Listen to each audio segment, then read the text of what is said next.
CD7.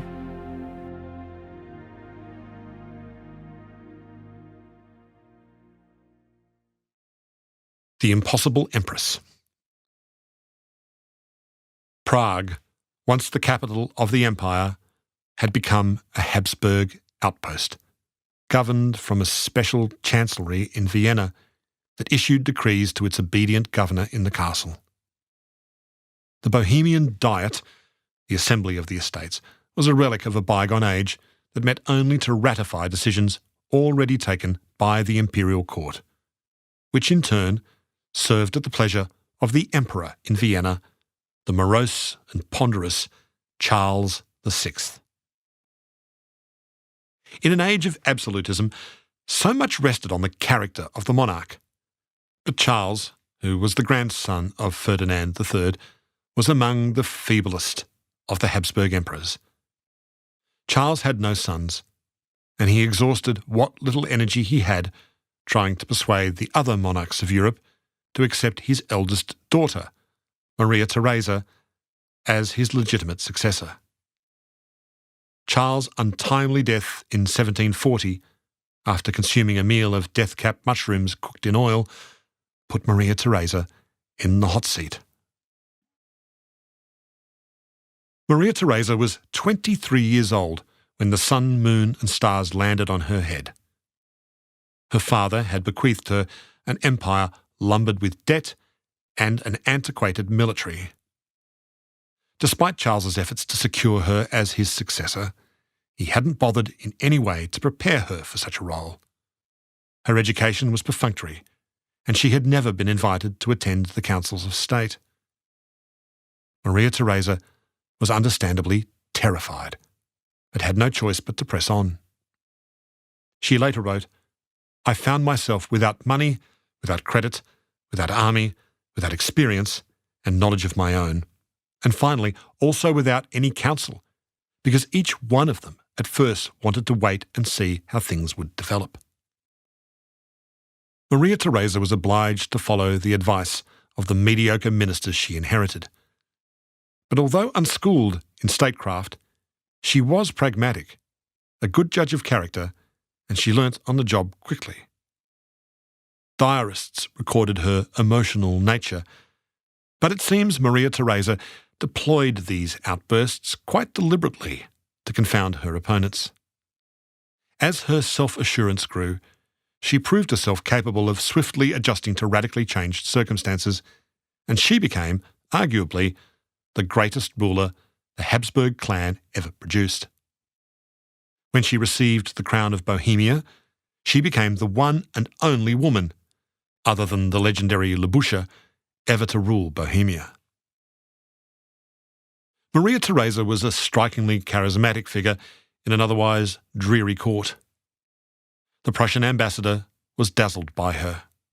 "Her gait is free," he wrote in a letter to Berlin, "her bearing majestic, her figure large, her face round and full, and her voice clear and pleasant. There is no denying that Maria Theresa is a most charming and delightful woman." She was exceptionally fond of her flighty and adulterous husband, Francis Stephen, the Duke of Lorraine. Until the burden of office had fallen on her, the two had enjoyed staying up late, dancing and gambling at cards, sleeping in, then lounging around in the afternoon in loose dressing gowns. They had 16 children together, including the unfortunate Marie Antoinette of France. When a friend of Francis's suggested that he sleep in a separate bedroom from her, Maria Theresa launched into a tirade and mocked the miscreant at court for the rest of his unhappy life. Within months of her father's death, the kings and princes of Europe began to circle Maria Theresa's empire like wolves, intending to pull off parts of it for themselves. The most dangerous of these predators was King Frederick II of Prussia, who would later become known as Frederick the Great. Frederick of Prussia had been drilled in the military arts throughout a hideously cruel boyhood. When his father realised his son was homosexual, he tried to cure Frederick by forcing him to watch the beheading of his young lover, Hermann von Katte. Frederick was obliged to marry, but he had no children, and his social circle was almost exclusively male. After a rare military defeat, he wrote to a friend, "Fortune has it in for me. She is a woman, and I am not that way inclined." Frederick spoke French rather than German, which he thought was a vulgar language. He composed symphonies and sonatas for the flute, an instrument he played exceptionally well for guests at his pleasure palace outside Berlin named Sans Souci, without a care. Although he aspired to be a philosopher king, Frederick was addicted to war and the martial values that surround it, courage, audacity, and male comradeship, while not particularly minding the horrors it inflicted on lesser beings. Battlefield glory was everything. "Dogs!" he once shouted at his guards when they hesitated. "Do you wish to live forever?" In December 1740, citing a flimsy legal pretext, Frederick seized the mineral-rich province of Silesia from Maria Theresa. In April the following year, his Prussian army defeated her Austrians at the Battle of Mollwitz. Frederick's aggression affronted Maria Theresa and stiffened her resolve to fight back. She came to think of him as demonic and often referred to him as that evil man. Frederick, equally appalled, simply described her as impossible. Frederick's easy victory fed a suspicion that the Habsburg dominions, led by a woman, were incapable of defending themselves. In September 1741, the French army, allied with Duke Charles Albert of Bavaria, invaded Austria, sparking the War of the Austrian Succession. Desperate for troops, Maria Theresa made a dramatic appearance before the Hungarian Diet in a gold-embroidered ethnic Hungarian dress. Shrewdly playing the part of a damsel in distress, she lifted up her infant son, Joseph, to the assembly and tearfully reminded them of the vows of loyalty they had made at her coronation. Her appeal moved the nobles to cheer and vow, "We consecrate our lives and our blood to you." The French and Bavarian armies surged towards Vienna, but then they changed course and swung into Bohemia. As the invaders approached Prague, Maria Theresa sent a 36,000-strong army, led by her husband, to come to the city's aid. But Francis Stephen had no experience of military command, and his army moved slowly, pausing frequently to allow him to go hunting with his officers. The invaders arrived at the walls of Prague and prepared for a siege, but the garrison protecting the city was well provisioned and confident they could hold out until Francis Stephen's meandering army showed up. With time running out, the French commander, Maurice de Saxe, crept out one night to personally look for weak points in Prague's fortifications. Just after midnight, he ordered the Saxon cavalry to launch a diversionary attack on the Strahov Gate. At the same time, he led a party of grenadiers further along the moat to the poorly defended Bruska Gate, where they found a high bastion next to a ledge of rubble. The grenadiers scaled their ladders in tense silence. The sentries, firing down on the Saxon cavalry, failed to see the grenadiers slipping up behind them with their sharp bayonets. The grenadiers dropped the drawbridge at the gate, and the French dragoons galloped into the conquered city. Charles Albert of Bavaria was presented with the sword of St. Wenceslas and proclaimed King of Bohemia on the 7th of December 1741. Maria Theresa burst into tears when she heard the news in Vienna. Once again, her outrage fed her resolve. "My mind is made up," she told her Bohemian Chancellor, Count Kinsky. "We must put everything at stake to save Bohemia. First, She had to swallow her hatred and make peace with Frederick of Prussia by ceding most of Silesia to him. But the deal freed up her troops to wheel around and retake Prague from the invaders on the 2nd of January 1743. Charles Albert of Bavaria had to take off out of Prague, and he rode on to Frankfurt, where he was elected Holy Roman Emperor, the first non-Habsburg to wear the crown in 3 centuries. Maria Theresa promptly cut the ground from under him. Her Austrian troops invaded Bavaria and took his capital, Munich, forcing Charles Albert to languish in Frankfurt for 3 years, exiled from his own dominion. Maria Theresa was by now very much in command of her empire. Her father's hacks had been replaced with competent advisers. In April 1743, she entered reconquered Prague to be crowned as the legitimate Queen of Bohemia. It should have been a gratifying moment of triumph, but she arrived in Prague in a foul mood, still furious with the Czech nobles for giving her crown to the Bavarian Duke. After a chilly ceremony at St. Vitus Cathedral, she went straight back to Vienna.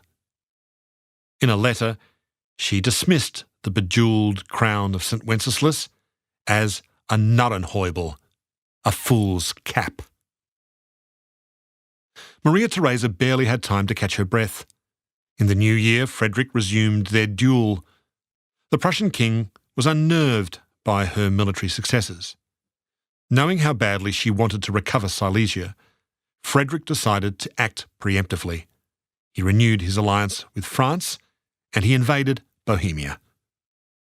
On the 11th of September 1744, Frederick put the people of Prague to siege yet again. These were miserable years for Prague's inhabitants, living through weeks of shattering cannon fire, food shortages, disease, and the dread of marauding soldiers. After a week of bombardment, the garrison surrendered, and Frederick rode with his generals into the battered city. Frederick stayed a single night in Prague before moving on. He left behind 5,000 troops who looted the city's mansions. Frederick took the rest of Bohemia with little difficulty, but when his French allies failed to come to his aid, the advancing Austrians forced him to retreat. His garrison was ordered to abandon Prague in a hurry, grabbing the last of the treasury's cash on their way out the door. Frederick later reflected, "My experience has shown that Bohemia is easily conquered, but difficult to dominate." Prague was once again in Habsburg hands. But there were rumours that the Jews of the city had been secretly collaborating with the Prussians all along. The rumours eventually reached the ears of Maria Theresa, and in December 1744 she decreed that every single Jewish person in Prague, all 10,000 of them, were to be gone from the city by the end of January. They were to be banished from Bohemia altogether by the end of June. Prague's rabbis sent out a distress signal to other communities in Europe. "What shall we poor souls do?" they wrote. "The children, women, infirm and aged people are not in a condition to walk, especially at this juncture, being cold and frosty weather." Nonetheless, Prague's Jews, who made up a quarter of the city's population, obediently left their homes, and they found lodgings as best they could in the outlying villages of Holoshevice and Karlin, which are now suburbs of Prague. The call for help brought together an extraordinary international coalition in opposition to Maria Theresa's decree. The Pope, the Turkish Sultan, the English and Danish ambassadors all petitioned her to rescind this merciless edict. The Bohemian Chancellery in Vienna told her they feared the economic consequences of tearing out the empire's financial arteries.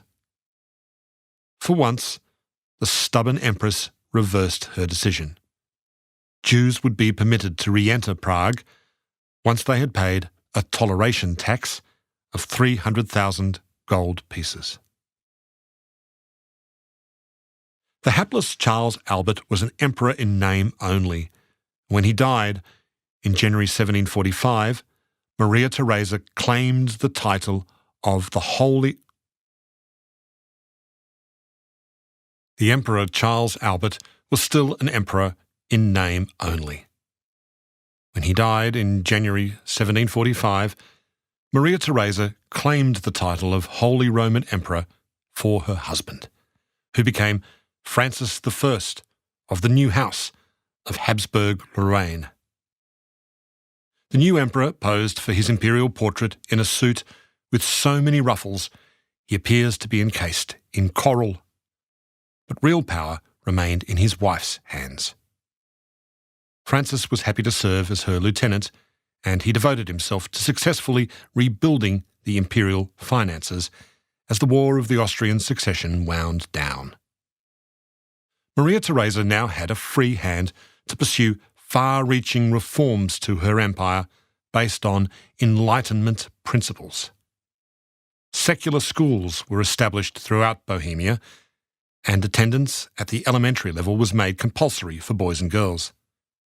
To encourage inoculation against smallpox, she hosted a dinner for 65 newly inoculated children at the Schönbrunn Palace, and she served them at the table herself.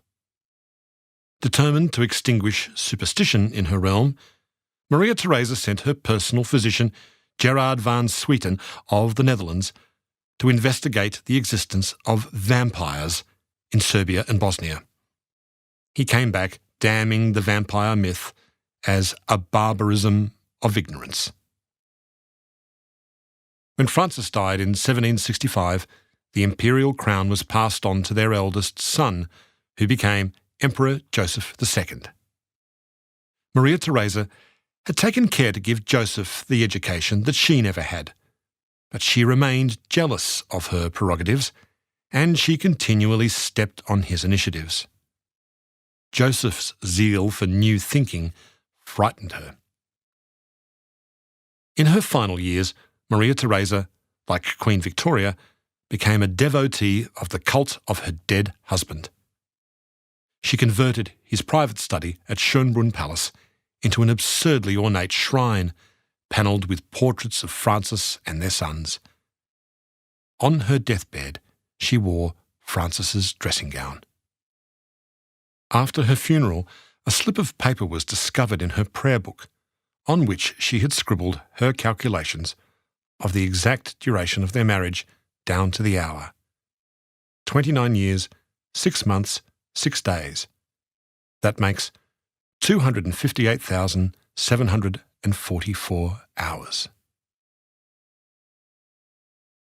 When Emperor Joseph II looked across the Habsburg lands, he saw irrationality, superstition, and medieval malpractice everywhere.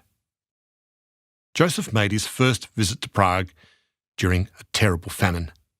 As he peeped out from his carriage window, he was distressed by the spectral figures in the streets and angered by the church's apparent indifference.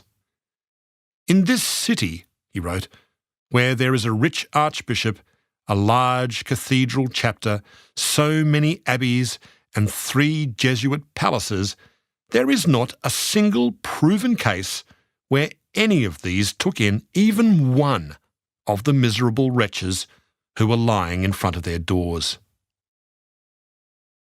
From 1780, Joseph issued a flood of social, legal and religious reforms that shook the pillars of the old social order. Religious toleration was extended to Lutherans, Calvinists and Orthodox Christians, who were allowed their own houses of worship, so long as the entrance was hidden from the street. Children under 9 were forbidden to work. Civil marriage and divorce were permitted. Torture and capital punishment were abolished. The Bohemian crown was now only the 3rd most important trinket in the Habsburg jewel box, after the imperial crown and Hungary's Holy Crown of St. Stephen. Joseph had not even bothered to come to Prague for his coronation. But still, he intended to beautify Prague and rationalise its administration. Joseph brought down the walls and borders between the four independent towns, Hradčany, Malá Strana, the Old and New towns. He united them into a single city. The old moats between the fortification walls of the Old and New towns were filled in and covered over with a tree-lined boulevard, today's Národní tržida, or Avenue of the Nation. Joseph transformed Jewish life in Prague by lifting the social burdens and legal constraints imposed on them for centuries. Jewish people were no longer required to wear a yellow star on their clothes. They were permitted to attend the theatre and enter the university, and encouraged to open factories and businesses. Jews were even allowed to leave their homes on Sundays, an activity previously forbidden, on the grounds that the sight of Christ's murderers on the street was too provocative on the Sabbath. These humane reforms were driven not so much by compassion, but by a desire for greater efficiency and homogeneity within the empire. By making life freer for Jews, Joseph hoped to draw them out of the ghetto and to integrate them into society as loyal servants of the crown. "Everything exists for the state," he'd written troublingly in 1763, "so all who live in it should come together to promote its interests." In his own way, Joseph was as determined as Ferdinand II to impose a flat uniformity on the untidy mosaic of peoples and cultures that he ruled over. To that end, he made German the sole official language of government and higher education, which kept the Czech language outside the forums of power. Jews, in turn, were required to adopt German names and forbidden to keep business records in Yiddish or Hebrew. Joseph's reforms lifted educational standards and opened opportunities across the board. But the improvements only made Czechs and Jews more conscious of their relative disadvantage, more aware of their history, and better able to articulate their unhappiness with the state of things. There was a sad awareness that something had been lost or taken from them. Bit by bit, Czech scholars began to locate and pick up the fragments of their national identity that had been broken up and scattered after the Battle of White Mountain. In the 1780s, Czech began to revive as a literary language among a small group of devotees. Karel Tam published A Defense of the Czech Language, along with several Czech dictionaries and translations of Shakespeare. A Czech language theatre, the Buda, opened in the Horse Market in 1786. In the same year, the first modern Czech play, Bratislav and Jitka, was staged at the handsome new Estates Theatre in the Old Town. The Rake's Reward. In 1786, the Estates Theatre staged a new opera, The Marriage of Figaro, by the famous composer and prodigy Wolfgang Amadeus Mozart. Figaro had received a cool response at its premiere in Vienna, but in Prague, the playful opera was received rapturously. One critic described it as a masterpiece. When Mozart's admirers in Prague invited him to visit, the young composer was only too pleased to accept. On the 11th of January 1787, 2 coaches rolled into Prague carrying Mozart, his wife Constanza, an entourage of musicians, and the Mozart's pet dog. Mozart soon realised everything he'd heard about Prague was true. "I saw with the greatest of pleasure," he wrote to a friend, "all these people flying about with such delight to the music of my Figaro. For here nothing is talked about but Figaro, nothing played but Figaro, nothing whistled or sung but Figaro." The Mozarts were feted at parties across the city. They ate fine food, slept in each day, and basked in the adulation of the city's music lovers. On the 19th of January, Mozart's Symphony No. 38 premiered in Prague and was thereafter known as the Prague Symphony.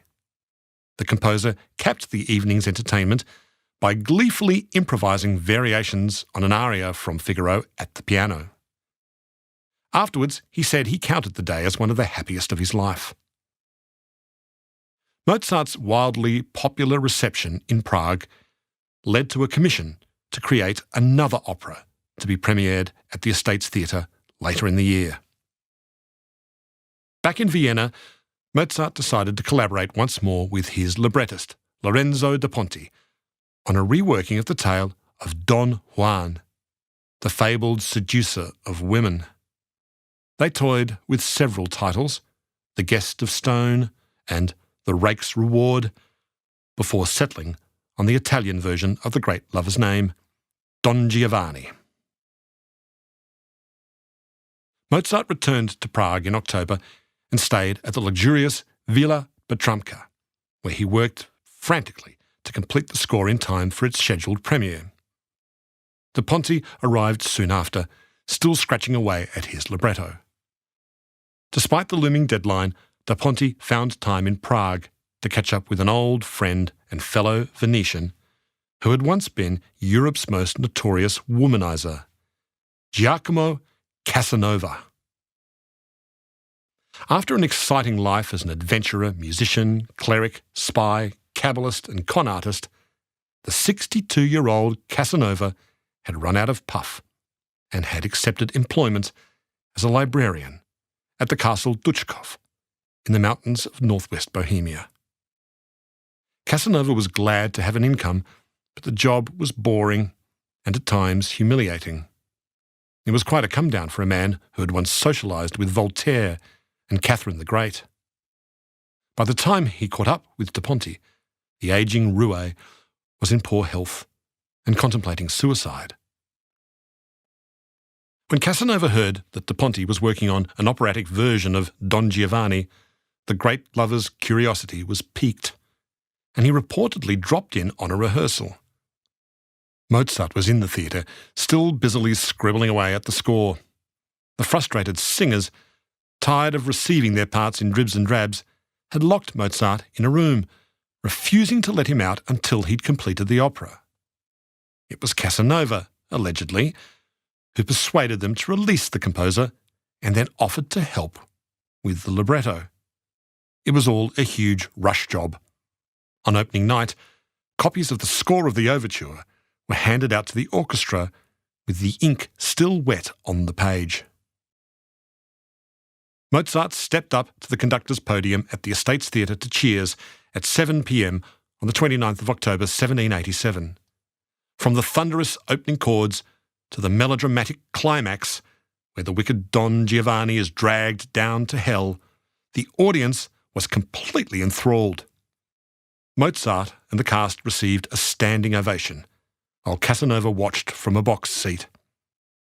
When asked later if he'd seen Don Giovanni, Casanova laughed and said, "Seen it? I practically lived it." He began writing his entertaining memoirs soon afterwards. The evidence that Casanova assisted with the libretto to Don Giovanni is circumstantial and not conclusive. But in the 1990s, a draft of a scene from Act 2 of the opera, written in his distinctive looping handwriting, was discovered among his papers at Castle Duchkov. It was the scene where Don Giovanni swaps clothes with his servant Leporello as a ruse to seduce the maid of Donna Elvira. Mozart's opera achieved far greater fame than Casanova's memoirs, but it was his name, rather than that of the fictional Don Giovanni, that became the byword for a legendary lover. Chapter 6. Sleeping on a Volcano. The Napoleonic Wars of the early 19th century overturned the European order. Prague sent soldiers to fight on behalf of the emperor in his disastrous campaigns against the French. But the city was, for once, largely unmolested by the continental conflict swirling around it. Napoleon's frequent incursions into the German provinces and his stunning victory at the Battle of Austerlitz in neighbouring Moravia shattered the Holy Roman Empire's rickety medieval framework, forcing Joseph's nephew and successor, Francis II, to accept a downgrade in status and become Francis I of the newly minted Austrian Empire. After Napoleon's defeat at Waterloo in 1815, representatives of the major European powers assembled in Vienna to establish a new balance of power for the continent.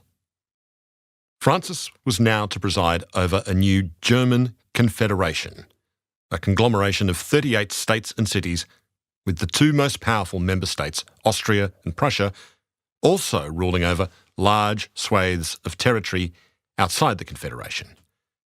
It was somewhat simpler than the system that had preceded it, but not by much. Bohemia was still a Habsburg possession, and Prague was to remain a provincial capital. At the end of the Congress, the conservative Austrian foreign minister, Prince Clemens von Metternich, was satisfied he had set the world to rights and had re-established the natural order of things. But the system of absolute monarchy, so dear to his heart, presupposed the existence of a capable, businesslike monarch, and his emperor, Francis I, was not that man. Francis was a micromanager and a procrastinator, averse to any change or disruption for fear of the little demons of revolution climbing up through the cracks. When Metternich handed him a proposal to carefully devolve power from Vienna to the empire's various principalities, Francis promised he would look at it, but then put the proposal in a desk drawer where it stayed for 18 years. Centuries of intermarriage caught up with the Habsburg dynasty at this time. Francis had heedlessly married his double first cousin, and their eldest son, Ferdinand, was born with hydrocephaly, giving him a swollen cranium, intellectual disabilities, and constant epileptic seizures, as many as 20 a day. Francis believed that taking his son out of the line of succession would damage the institution of the monarchy.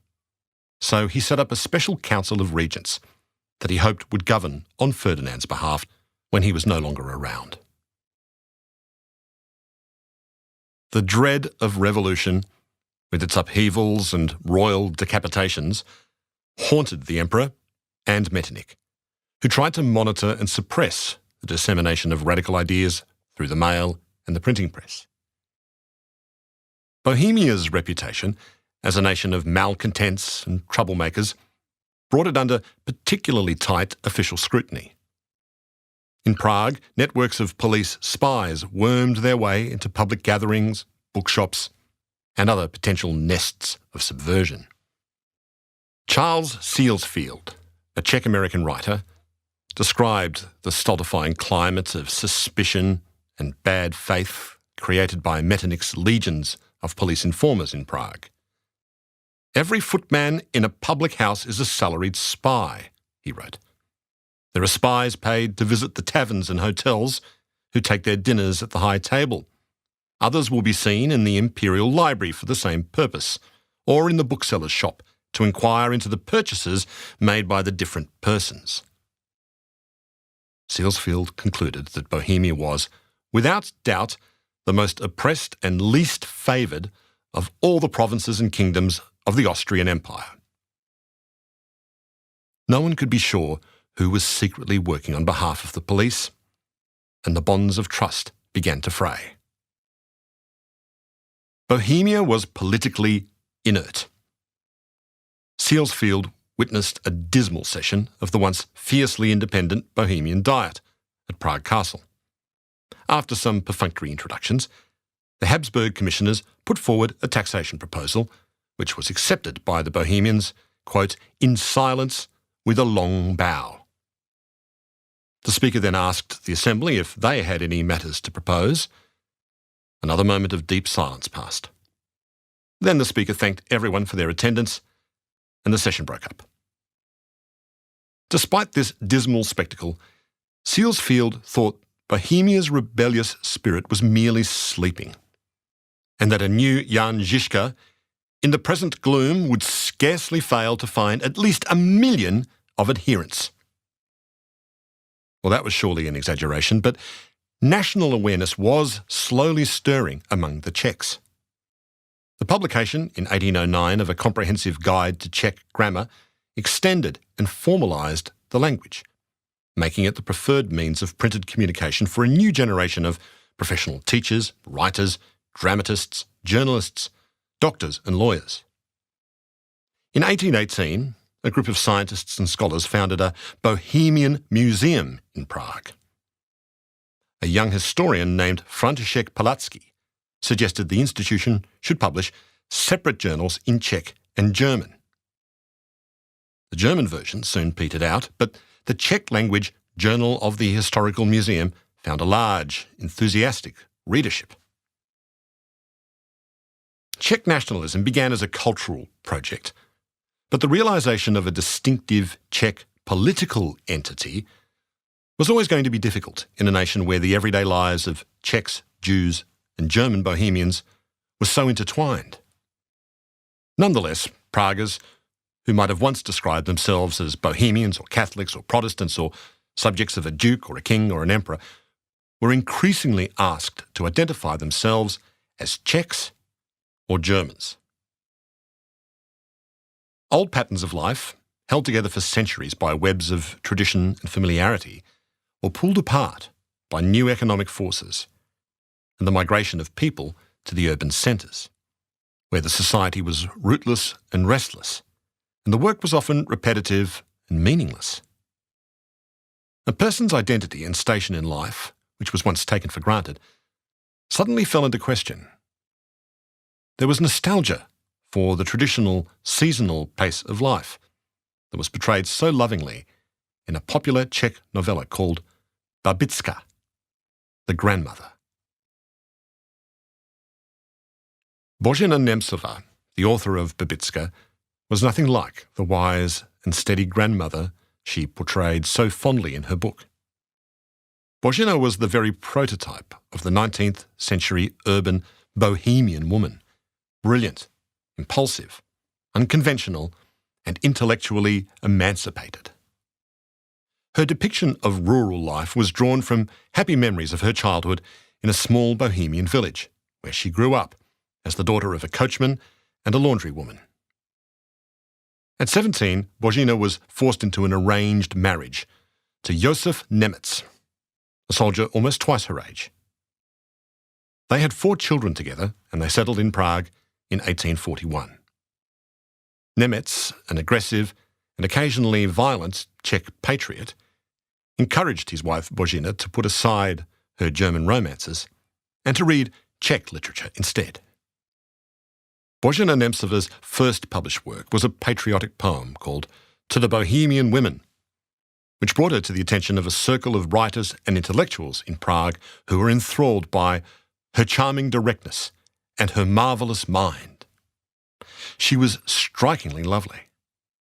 Vlasta Pitnerova, a younger Czech writer, recalled an encounter with the dazzlingly beautiful Němcová on a country lane, quote, with field flowers in her hands, in her waist, and in her hair. The radical priest František Klatzel fell in love with her and invited her to become part of a utopian community of brothers and sisters. He called her the greatest treasure of my miserable life. And when she slept with another member of the community, the priest wept tears of jealous agony, and the group broke up acrimoniously. By the 1850s, Božena Němcova's family was running out of money. Her husband's politics had brought him under official suspicion, and he was demoted to a minor customs job in Slovakia. In November that year, their eldest son died of tuberculosis. Božena sent begging letters to friends asking for coins or even a few potatoes. The family returned to Prague, where she and her husband were put under close police surveillance. She continued to see her lovers, but her feelings towards her unemployed husband veered between revulsion and pity. "If I was as emancipated as people think," she wrote, "I would have fewer worries." When her book Babitska was published in 1855, it was quickly recognised as a classic, and it became the foundational work of modern Czech literature. But the book did nothing to pull Božena Němcová out of poverty and illness. Her friends despaired at her inability to manage what little money she had. A group of her admirers, appalled by her situation, collected a sum of money for her, but they were irritated when she immediately gave most of it away to a friend to help him pay his debts, and then spent the rest on a lavish dinner party. Her husband's unrequited love for her curdled into bitterness and hatred. One afternoon, Josef came home to find her putting together her collection of folk tales for publication. He grabbed the pages and began to tear them up.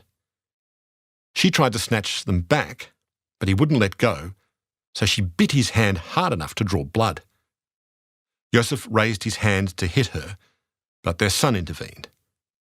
Josef stormed out of the house, and he spent the evening loudly cursing his wife's name in the taverns of Prague. One of the folk tales in her collection is called The Little Stars of Gold, and it tells the story of a poor girl named Božena, who sets out on the long walk to her aunt's house through the snow.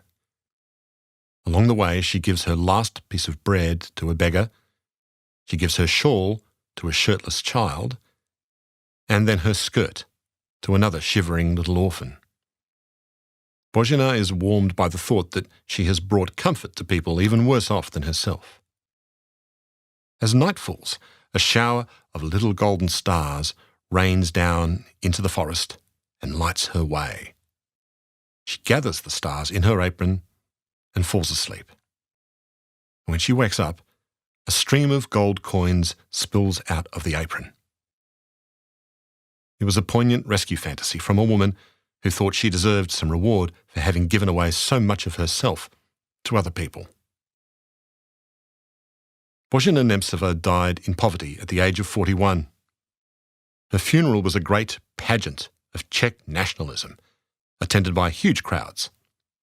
Her hearse was decorated with garlands of flowers and followed by a procession of young girls holding candles. Today, her image is printed on the Czech Republic's 500-crown note. 2 Congresses. The public appetite for the nostalgic comforts of Bohemian folklore was, in part, a reaction to the shocks of economic modernisation. The predominantly German areas of northern and western Bohemia that were close to deposits of coal and iron were the first to industrialise. In 1815, a chemical works was established in Prague's Old Town, and followed by a paper factory. Prague's first steamer, the Bohemia, chugged its way down the Vltava River in 1830. A rail line connecting Prague and Vienna opened in 1845. Gas streetlights were introduced in 1847, illuminating the nighttime city in a rich golden hue. Cotton processing plants sprung up in the new industrial suburbs of Smíchov and Kalín. The staggering profits from these enterprises lifted their Jewish owners from the ghetto into the upper ranks of the imperial bourgeoisie. The new factories made Bohemia an industrial dynamo, the most economically advanced province in the Austrian Empire. But artisans, whose work had once accorded them a degree of dignity and satisfaction, found their livelihoods made redundant by the flood of cheap, mass-produced goods. The population drift from the countryside into the city emboldened employers to cut workers' wages again and again, while demanding longer working hours. In 1844, the announcement of a wage cut at a mill yard in Prague sparked a revolt, Striking workers smashed the newly installed cotton printing machines in factories across the city and then attacked Jewish businesses in the Old Town, breaking windows and scattering goods before the rioters were dispersed by imperial troops. Frustrated expectations and social anxiety festered among the status-conscious, educated middle classes. The Carolinum and the Clementium had merged into the Charles Ferdinand University, churning out graduates who competed for scarce jobs in the imperial civil service. Those who scrambled onto the first rung of the ladder found themselves toiling away for years at menial clerical jobs on subsistence pay. By the 1840s, Prague's social mix of hungry and exhausted workers, educated Czech nationalists, and thwarted, brooding intellectuals could only be held down by Metternich's secret police for so long. Revolutionary pressure was building not just in Bohemia, but all over Europe. Harvest failures in the 1840s led to rising food prices across the continent. The gap between the wealth, rights and privileges of those who owned property and those who didn't widened even further. On the 29th of January 1848, Alexis de Tocqueville stood up in the French Chamber of Deputies and warned the Assembly, "I believe that we are, at this moment, sleeping on a volcano." The eruption came sooner than de Tocqueville expected. On the night of the 29th of February, a masked ball was held in Prague. In the course of the evening, letters arrived bearing news that the monarchy in France had fallen again, and a new republic had been proclaimed. The news was whispered excitedly from guest to guest to avoid attracting the attention of the police in the room. Friends gathered in small groups at the ball and quietly toasted the revolution. After decades of political inertia, events began to move with astonishing rapidity. A week after the Paris uprising, posters appeared in Prague calling for citizens to attend a public meeting. And on Saturday evening, the 11th of March, several thousand discontented workers, artisans, students and young intellectuals showed up at the St. Wenceslas Baths and voted resoundingly for the introduction of a constitution with a genuinely representative Bohemian Assembly, as well as for free speech, trial by jury, and for the organisation of work and wages. A leadership group dubbed the St. Wenceslas Committee was commissioned to flesh out their demands into a petition to be presented to the Emperor in Vienna. After 4 days and some wrangling, the petition was ready to be delivered to the imperial authorities, but then amazing news came in on the evening train from Vienna. Breathless travellers reported that a bloody uprising of workers and students in the Austrian capital had overthrown the government. Metternich had fled Vienna and was on his way into exile. Ferdinand, the good-natured but mentally disabled emperor, had been persuaded to appoint a new, more liberal administration. The news emboldened the St. Wenceslas Committee to sharpen the language of their petition. But when their delegation brought it to Vienna, they were fobbed off with a patronising, evasive response from the emperor's ministers. On returning to Prague, the committee sent the delegates straight back again, and this time with a more stiffly worded document. But by the time they arrived, everything had changed. Other imperial cities, Budapest, Venice and Milan, had also risen in violent revolt against Habsburg rule, and the imperial administration was now ready to make significant concessions, agreeing to a new, somewhat democratic Bohemian Assembly and to the establishment of Czech as an equal language. On the 1st of April, the St. Wenceslas Committee was folded into a new Prague National Committee, which instantly became the de facto local government. And it was at this point that the Czechs and the Bohemian Germans began to pull in sharply different directions. Demands for greater political rights for the Czech majority had no appeal for the German radicals in Prague, who were drawn instead to the dream of a single pan-German state, which was being excitedly promulgated in Berlin and Vienna. That same month, the distinguished Czech historian František Palacký received a letter from the conveners of a pan-German National Assembly that was to be held in Frankfurt. The Assembly's task was to create a constitution for a democratic parliament to represent all the German lands, from the Rhine to the Alps to the Baltic Sea. The conveners of this Congress just assumed that Bohemia, as one of the ancient kingdoms of the Holy Roman Empire, would naturally want to join a greater German state, and they invited Palacký to attend as a delegate. Palacký wrote back, frostily thanking the conveners for their kind invitation, but stating that he could not possibly join their German assembly. "I am a Czech of Slavonic origin," he wrote proudly, "and with all the little I possess and all the little I can do, I have devoted myself for all time to the service of my nation. That nation is a small one, it is true, but from time immemorial it has been a nation of itself and based upon its own strength." Moreover, Palacký told the conveners they were making a terrible mistake. A greater German republic, he wrote, would be inherently unstable and would crack open the protective shell of the Habsburgs' empire, exposing the nations of Eastern and Central Europe to the insatiable Asiatic Russians, as he called them.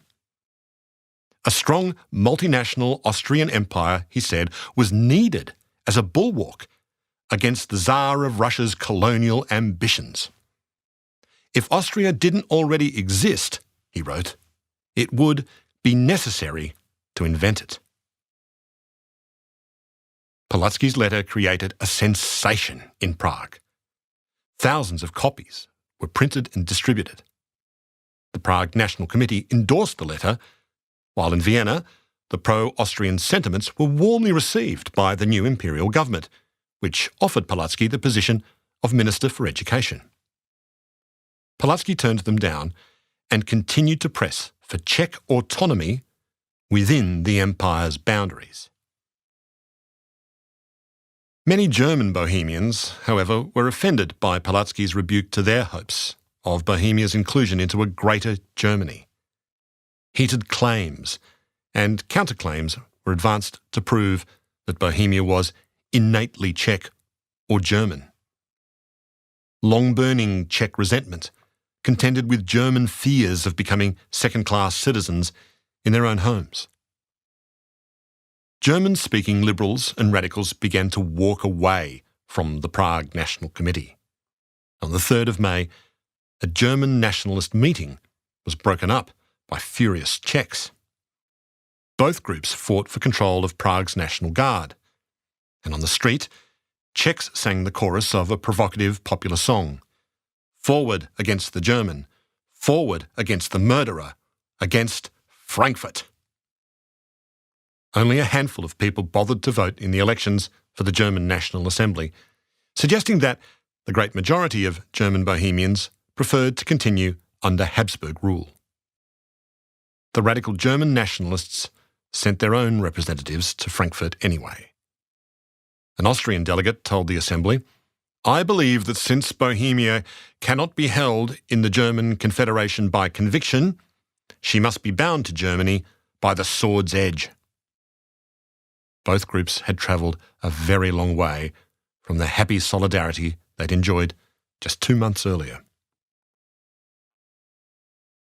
As a counterweight to the pan-German movement, František Palacký announced that Prague would host its own Pan-Slavic Congress in June. Palacký intended the gathering to be an in-house affair, confined to Slavic groups within the Austrian Empire. But when the delegates streamed into Prague on the 2nd of June 1848, They were joined by Slavic representatives from the Russian and Ottoman empires. The authorities in Vienna, badly rattled by multiple popular uprisings across their empire, feared the subversive potential of Pulaski's Slavic gathering and sent a monarchist hardliner, Field Marshal Alfred von Windischgratz, to Prague as its military governor. Whippet thin with a manicured moustache and a fixed expression of icy disdain, the reactionary Field Marshal von Windischgratz drew no distinctions between liberals, radicals and nationalists. To him, they were all part of the same anti-monarchist rabble. Many German Bohemians welcomed his appointment, but Czechs saw Windischgratz's arrival as a dangerous provocation and a sign that Vienna no longer thought it had to make concessions to their nationalist hopes and was intent on smacking them back into line. Upon taking up his post, the Field Marshal went looking for a fight.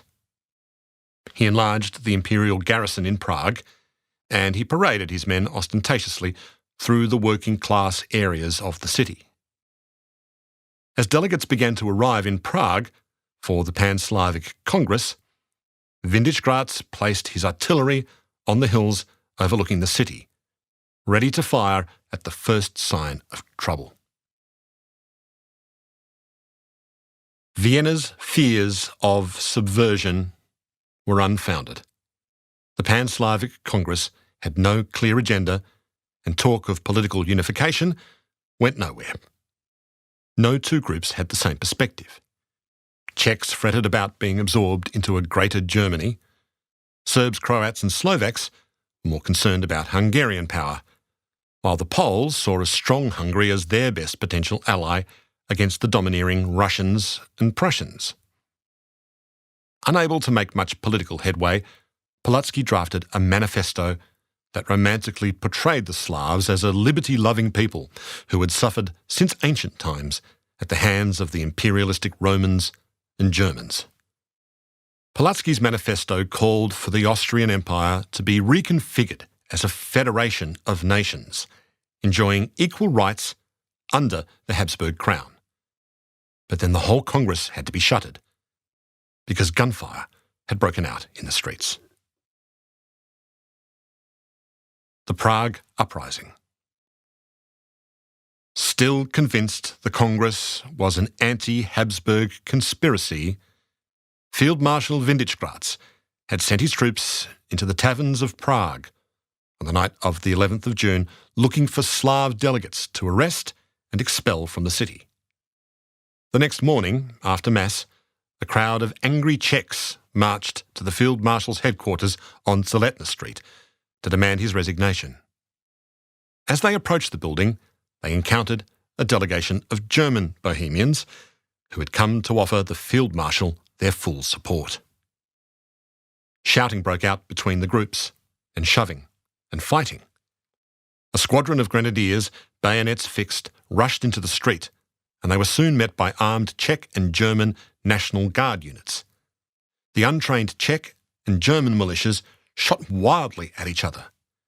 Windischgratz's wife, Eleanor, was watching the fighting from a window, standing between her two sisters, when a stray bullet fired from across the street shattered the glass and killed her. The radicals retreated into the narrow streets and lanes where they erected barricades, and they called for the people of Prague to rise up against the foreign troops. But there was no plan and no central leadership. Liberals and nationalists, like Pulaski, refused to support them. Within a day, Windischgratz's troops easily cleared the main traffic arteries, allowing the Field Marshal to deploy his men and material as he pleased. On the morning of the 15th of June, the rebels who were camped on the barricades in the Old Town woke up to discover Windischgratz's troops had disappeared from the skirmish lines. Then, from the hills, the Field Marshal's artillery opened fire on the Old Town. The flour and wheat mills next to the Charles Bridge were set ablaze by the shelling. After 2 days, the insurgents surrendered. Around 50 workers and students had been killed in the fighting. Windischgratz declared martial law and sent in columns of troops to occupy the old and new towns. He dissolved the Prague National Committee, and he sent all the remaining Slavic Congress delegates back home. The plans for an elected Bohemian assembly were thrown out. Windischgratz set up an official inquiry into the uprising, and he pushed it to discover evidence of a pan-Slavic conspiracy. His final report accused Czech liberals and nationalists of treason, which Pulaski and others decried as absurd, when for months they had been declaring their desire to remain inside the empire as free and equal citizens. The forceful suppression of the Prague uprising went some way to restoring Habsburg confidence after 5 perilous months of humiliating backdowns and concessions. Windischgratz was brought back to Vienna, where he crushed another bloody uprising in that city. The counter-revolutionaries now held the upper hand, and they moved to put the monarchy on a firmer footing. On the 2nd of December 1848, Emperor Ferdinand was persuaded to abdicate in favour of his 18-year-old nephew, who became Emperor Franz Joseph I. The new emperor was awarded the crown of Bohemia, but he never bothered to come to Prague for a coronation ceremony. Czech nationalists like Pulaski could be forgiven for thinking it was they who appreciated the idea of a dynastic, multi-ethnic empire better than the Habsburgs. Smetana's brain.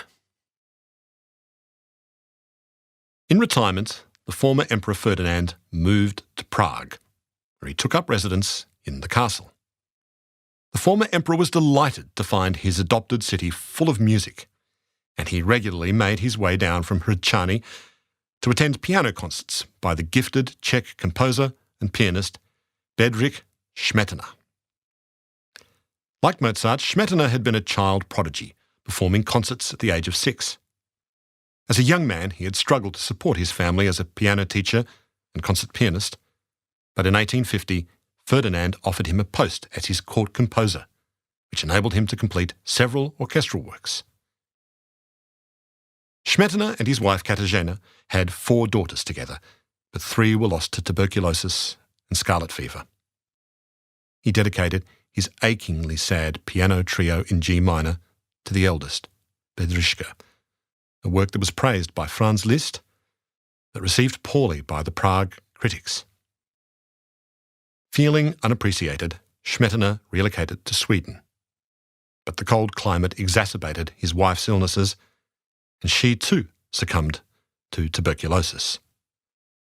She died gently, he wrote, without our knowing anything, until the quiet drew my attention to her. A mournful Smetana returned to Prague in 1862, and he gave 2 concerts that were sparsely attended.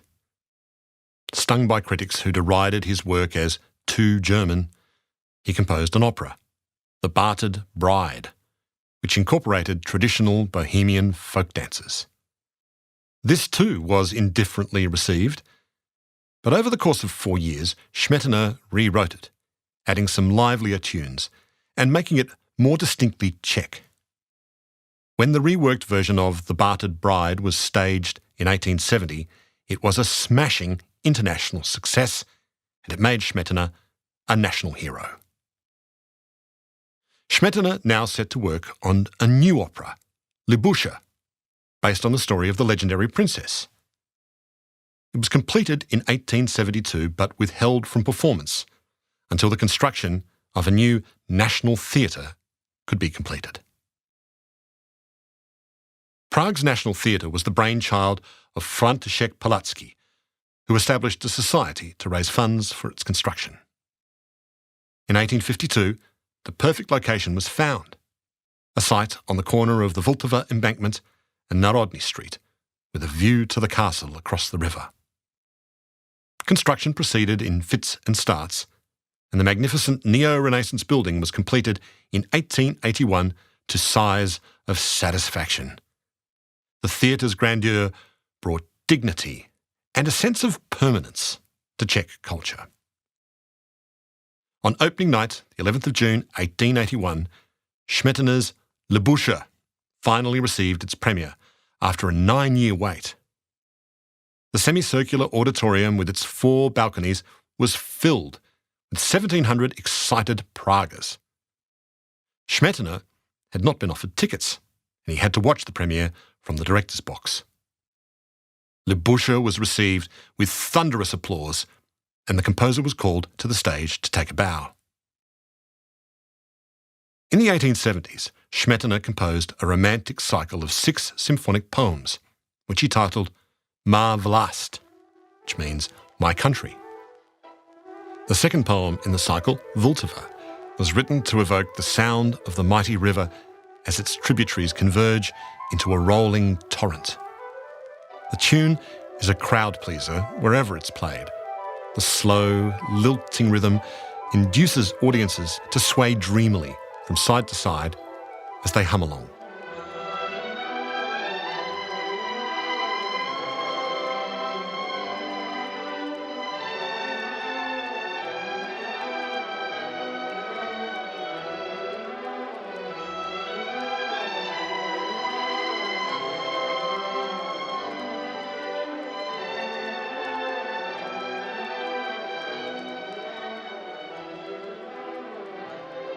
Bedřich Smetana was now widely loved as the founder of a distinctively Czech national music.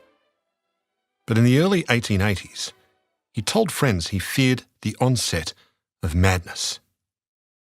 The creeping symptoms of syphilis, contracted in his youth, brought on a constant ringing in his ears and then rendered him completely deaf. In 1884, a birthday banquet in his honour was held in Prague, but he was too ill to attend. He was removed to a lunatic asylum where he died several months later. Smetana's disease-ravaged brain was taken to a medical institute where it was preserved in a large glass jar. In the late 1940s, the bottle was given to a Professor Ladislav Haškovec, who was the personal physician to the first communist president, Klement Gottwald. When Gottwald fell ill, the doctor was arrested by the secret police, who raided his home. Not knowing what to make of a spongy, pickled object in a jar, they flushed Smetana's brain down the toilet. Blood libel. The 19th century changed Prague's Jewish quarter almost beyond recognition. In 1850, the quarter was renamed Josefov, in honour of the emancipator Emperor Joseph II. Joseph's reforms had, however, emptied the quarter of much of its Jewish population, since they were now free to live elsewhere in the city, and Josefov had degenerated into a crime-ridden slum. In 1893, the quarter was deemed to be dangerous and unsanitary, and was progressively demolished, leaving only the medieval synagogues, the cemetery, and Mordecai Meisel's Jewish town hall still standing. The ramshackle tenements were replaced by spacious apartment blocks designed in the Paris Beaux-Arts style. Prague's emancipated Jews had followed Joseph's advice to assimilate and prosper, but many were torn between the rootless freedom of modern urban life and nostalgia for the ancient ways of the ghetto.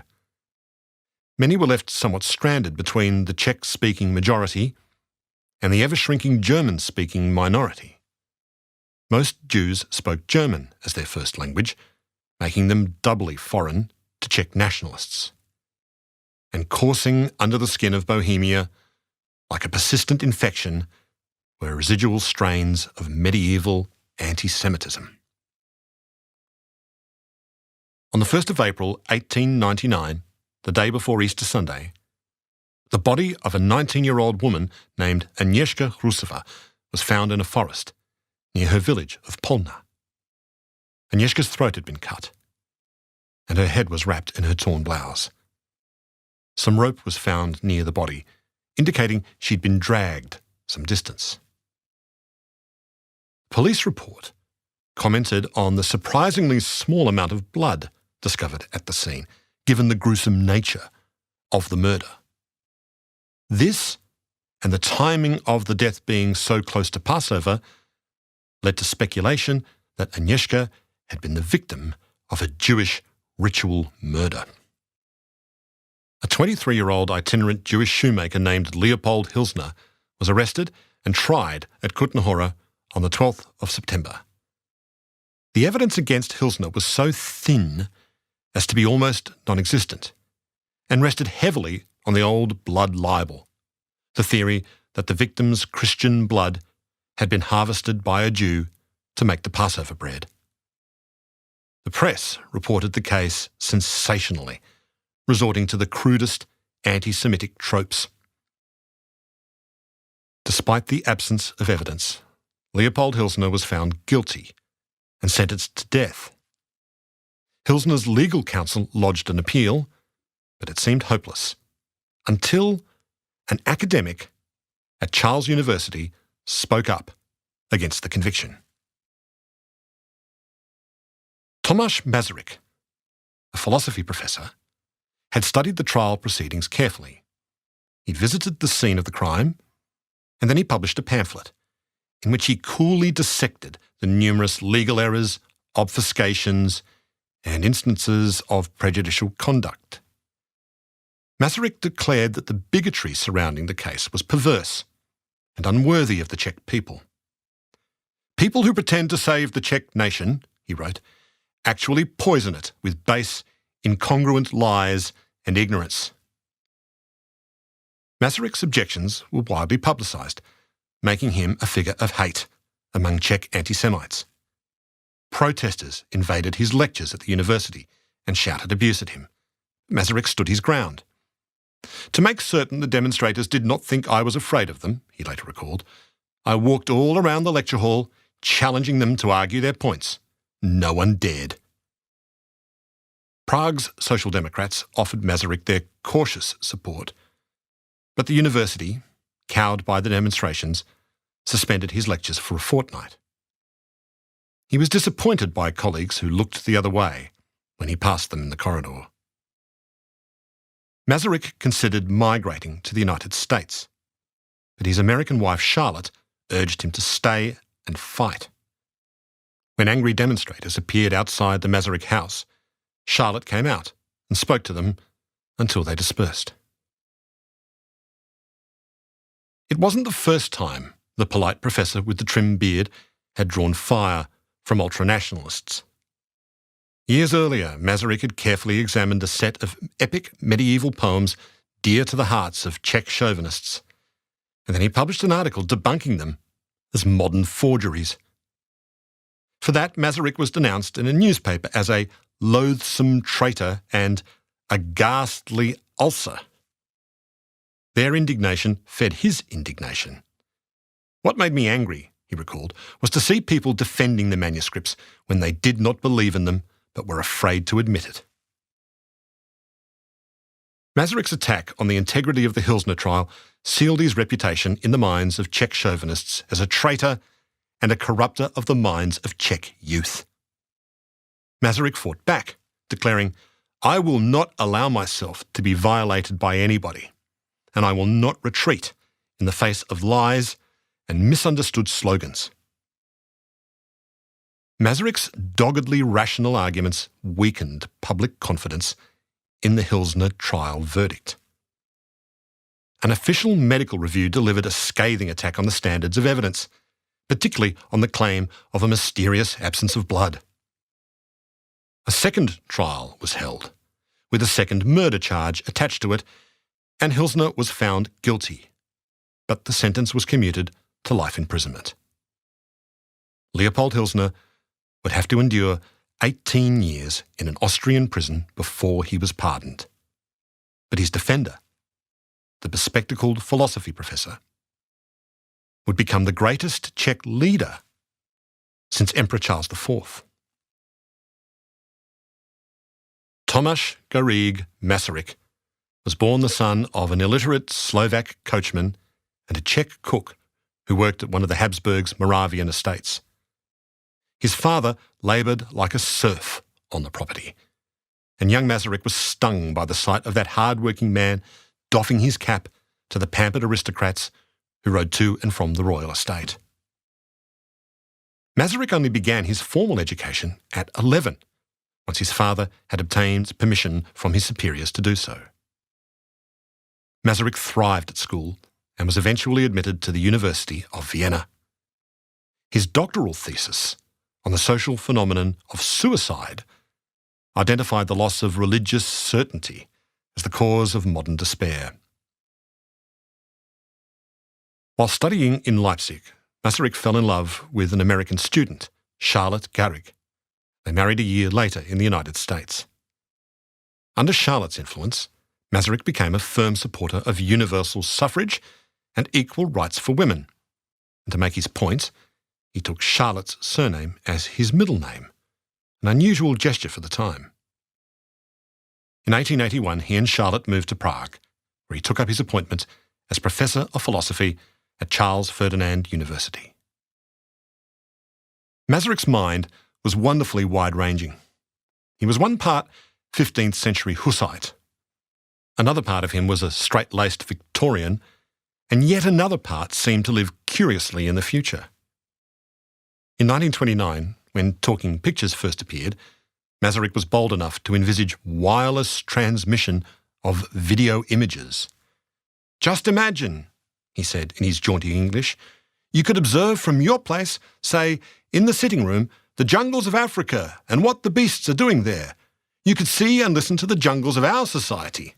Every man then would be forced to be honest, and there would be no secret plotting anymore. Wonderful, no?" Masaryk wrote essays on Jan Hus, on hypnotism, prostitution, alcoholism, and the perils of zero-sum nationalism. He travelled to Tsarist Russia in its final years, where he enjoyed long conversations with Tolstoy, but he came home convinced that his people should turn to the democratic West and away from the embrace of their autocratic Slavic cousins in Russia. Masaryk entered politics unobtrusively in 1891. In Austria's imperial parliament, he led the tiny Czech Realist Party, but he was attracting a growing legion of admirers in Britain and the United States. Over time, these friends took up senior posts in the British Foreign Office, in the Times of London, and in the White House. Masaryk, who was half Slovak, also reached out to Slovakia's up-and-coming intellectuals and students. Masaryk took some time to arrive at a political philosophy. Although attracted to socialist principles of equality, he eventually rejected Marxist ideology, which he saw as too prescriptive and materialistic. Above all, Masaryk considered himself a democrat, believing that democratic systems naturally guided their citizens towards reasonableness and tolerance, and went some way to smoothing the harsher edges of modern capitalism.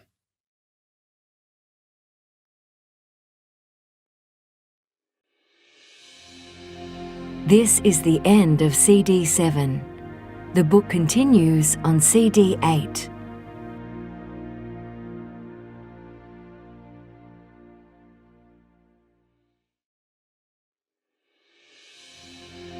CD 8.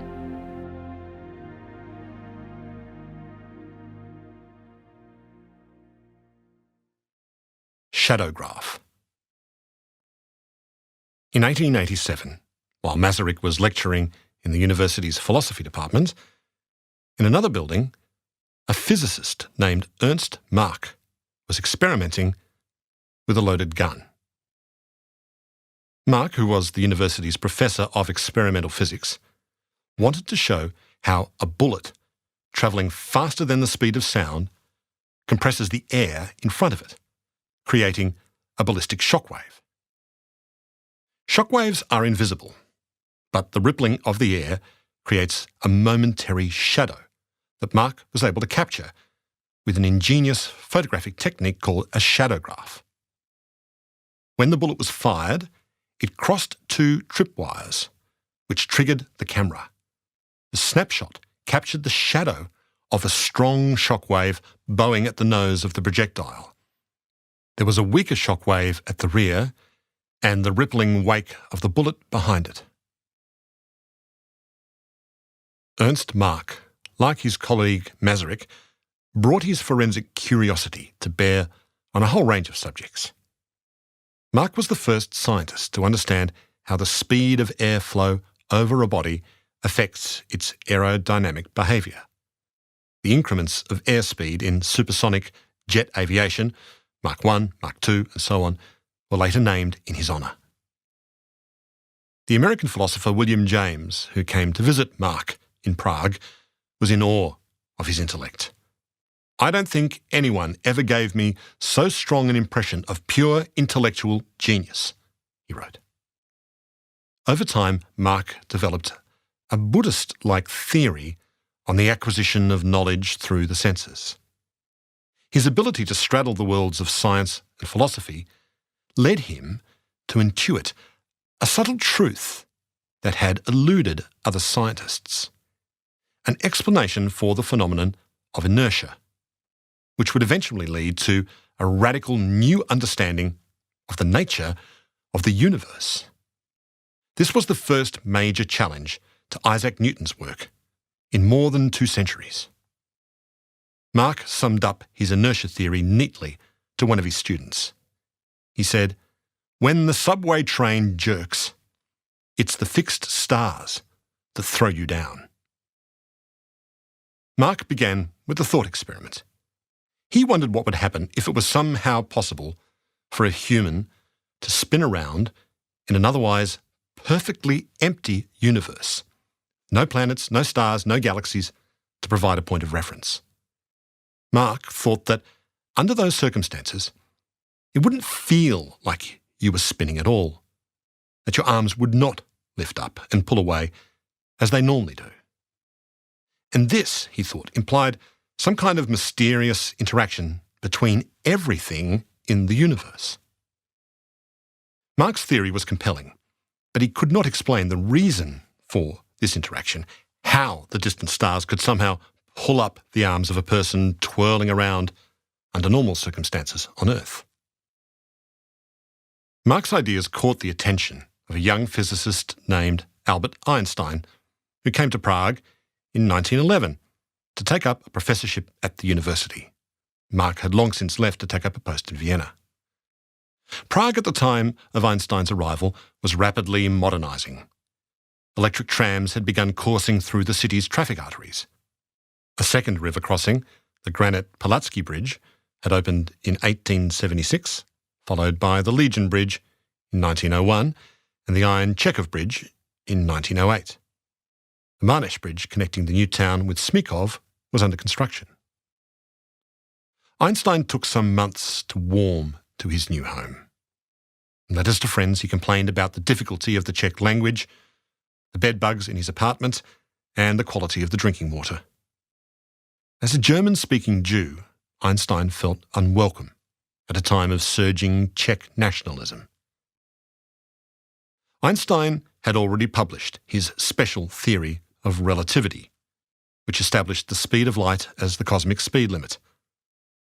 Like Mach, he had broken with Isaac Newton's concept of space and time being, quote, always similar and immovable, and he was ready to travel a great distance further. Einstein found himself taking long, solitary walks along the Vltava, during which his general theory of relativity began to slowly cohere in his mind, and with it, the revolutionary understanding that the universe is not fixed and absolute, but curved and elastic.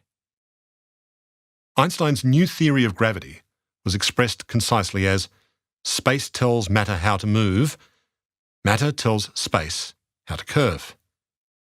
Mass, he realised, warps the space-time around it, like a bowling ball on a rubber sheet, and affects the motion of other masses nearby.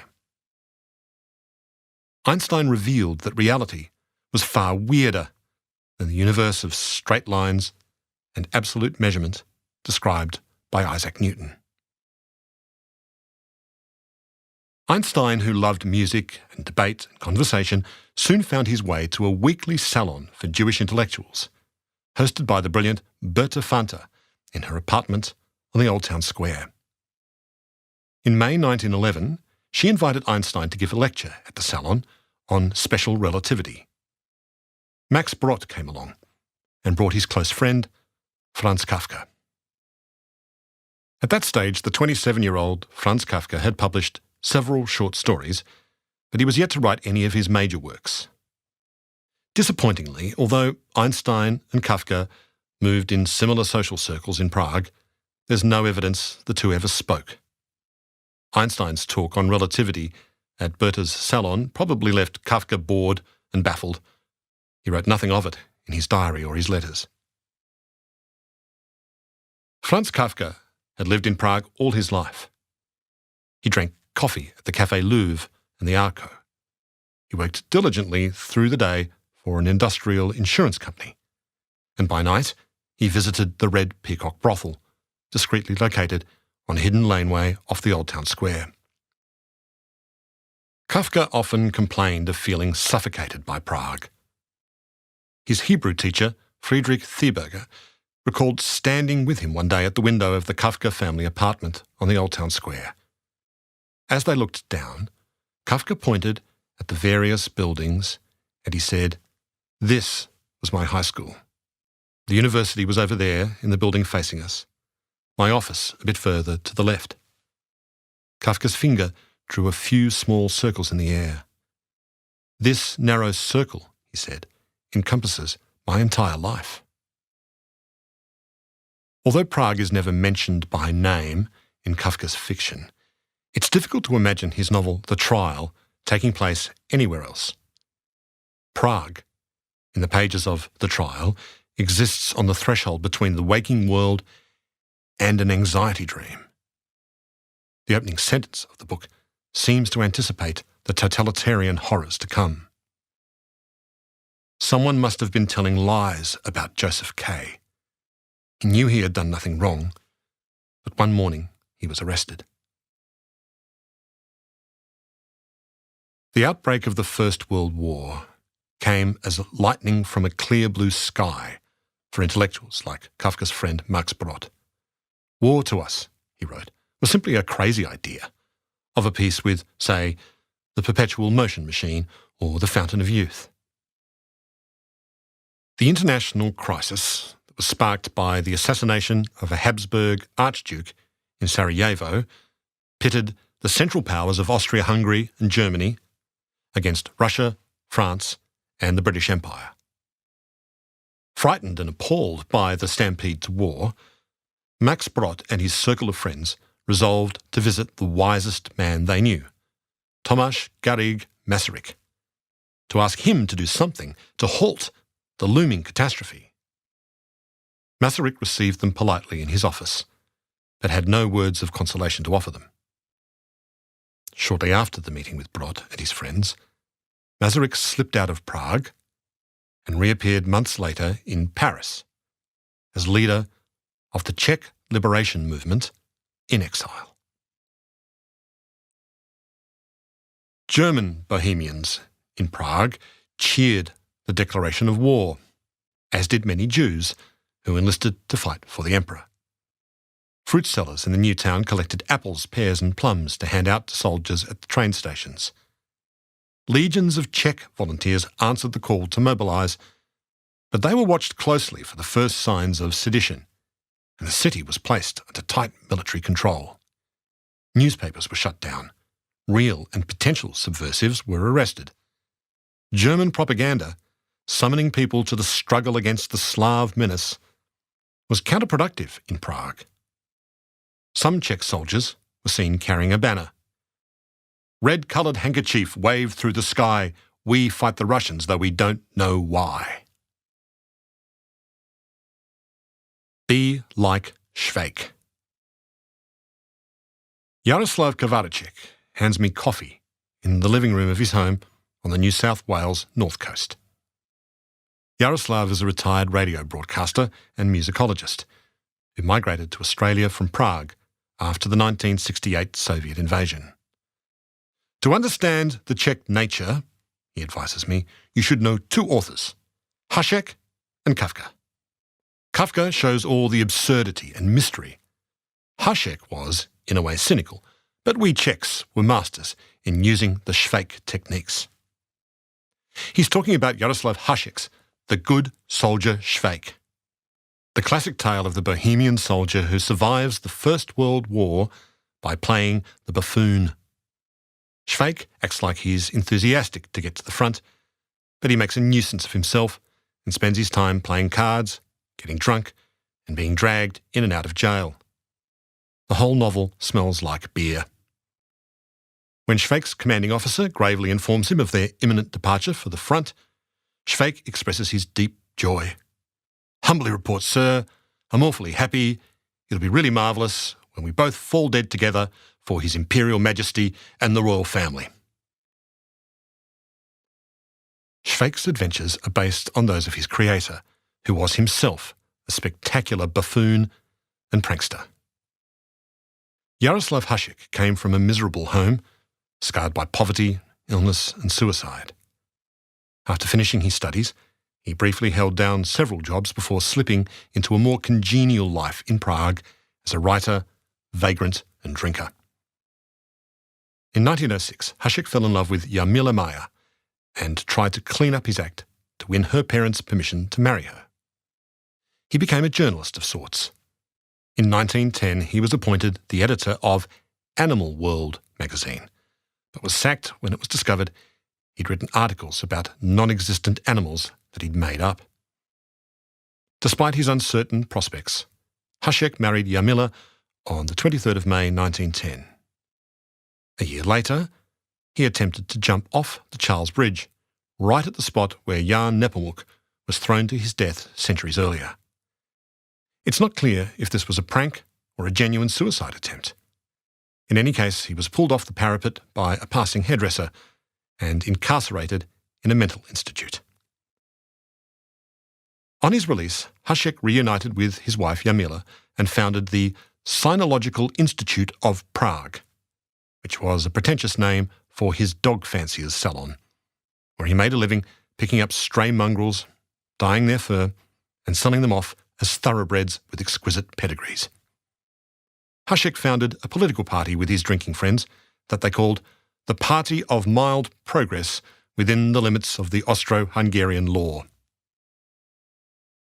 In 1912, Hašek and Jarmila had a son they named Richard, but she left him soon afterwards and took the boy with her. And at this point, Hašek abandoned respectable society entirely and took up his old bohemian life, drinking all day and sleeping on friends' couches. For a while, he stayed with the cartoonist Josef Lada, who would later provide the illustrations for Švejk. He hung out a professional shingle on Lada's door that read, Jaroslav Hašek, Imperial Royal Writer, Father of the Poor in Spirit, and Certified Parisian Clairvoyant. When war broke out in 1914, Hašek could not resist provoking the authorities. He checked into a hotel brothel under a Russian name, and in the guest book, he stated that his reason for visiting Prague was to look into the activities of the Austrian military high command. The building was soon surrounded by police, who were mortified when they realised the military spy hiding in the brothel was, in fact, that idiot Hašek. Someone noticed that Hašek's fake Russian-sounding name, when spelt backwards, became Kiss My Ass in Czech. In his defence, he insisted he'd been trying to help the war effort by testing police vigilance, but they jailed him anyway for 5 days. In 1915, Hašek enlisted with the Austrian army and was sent to fight the Russians in Galicia. He was captured and sent east, to Central Asia, to a bleak prisoner of war camp near Kazakhstan. When Hašek heard a special Czechoslovak legion was to be formed to fight the Austrians, he joined at once. But then after the Bolshevik takeover in Russia, he defected again to join the Red Army. The Czechoslovak legion denounced him as a traitor. In Moscow, Hašek threw his lot in with Lenin's Bolsheviks, and he was sent back to Central Asia, this time to do propaganda work. In 1920, he went further east, to Irkutsk, on the Mongolian border. And for 2 years in Irkutsk, Hashek served as a sober and ruthless communist apparatchik. He survived a bout of typhoid and also, allegedly, an assassination attempt. After the war, Hashek showed up in Prague again, accompanied by his new Siberian wife, Shura, whom he had married bigamously. Shunned as a traitor to everyone and every cause, Hashek retreated to a cottage in the countryside with Shura, where he began to draw on his adventures to write Shveik. By now, Hashek was morbidly obese and drinking heavily again. He published 3 volumes of stories, but died in 1923 before he could finish his 4th. He was a few months shy of 40. Hashek's obituary was published, but hardly anyone believed it, and so only a couple of old friends and his 11-year-old son Richard showed up at his funeral.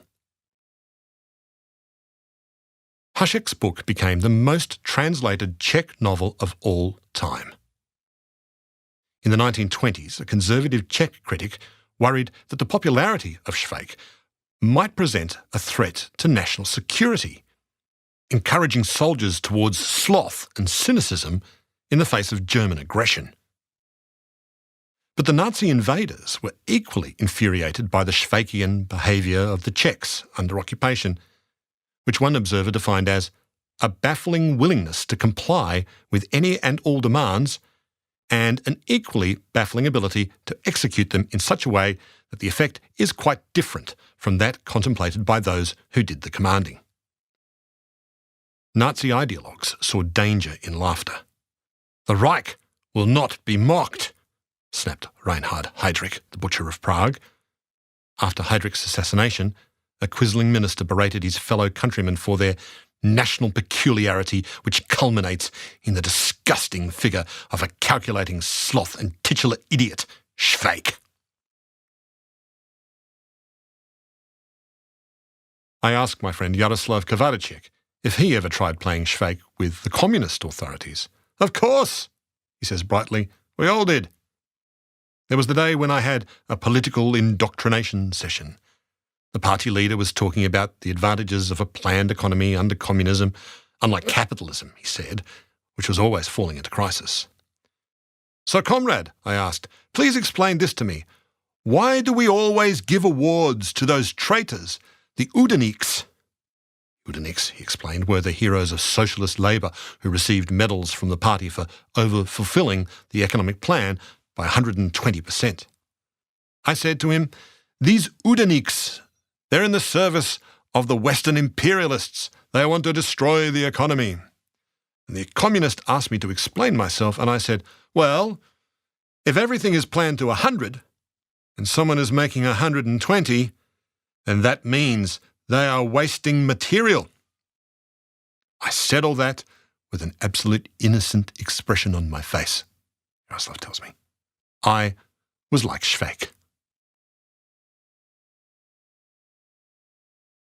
In January 1916, a year and a half into World War I, the US consul noted that life in Prague seemed oddly normal.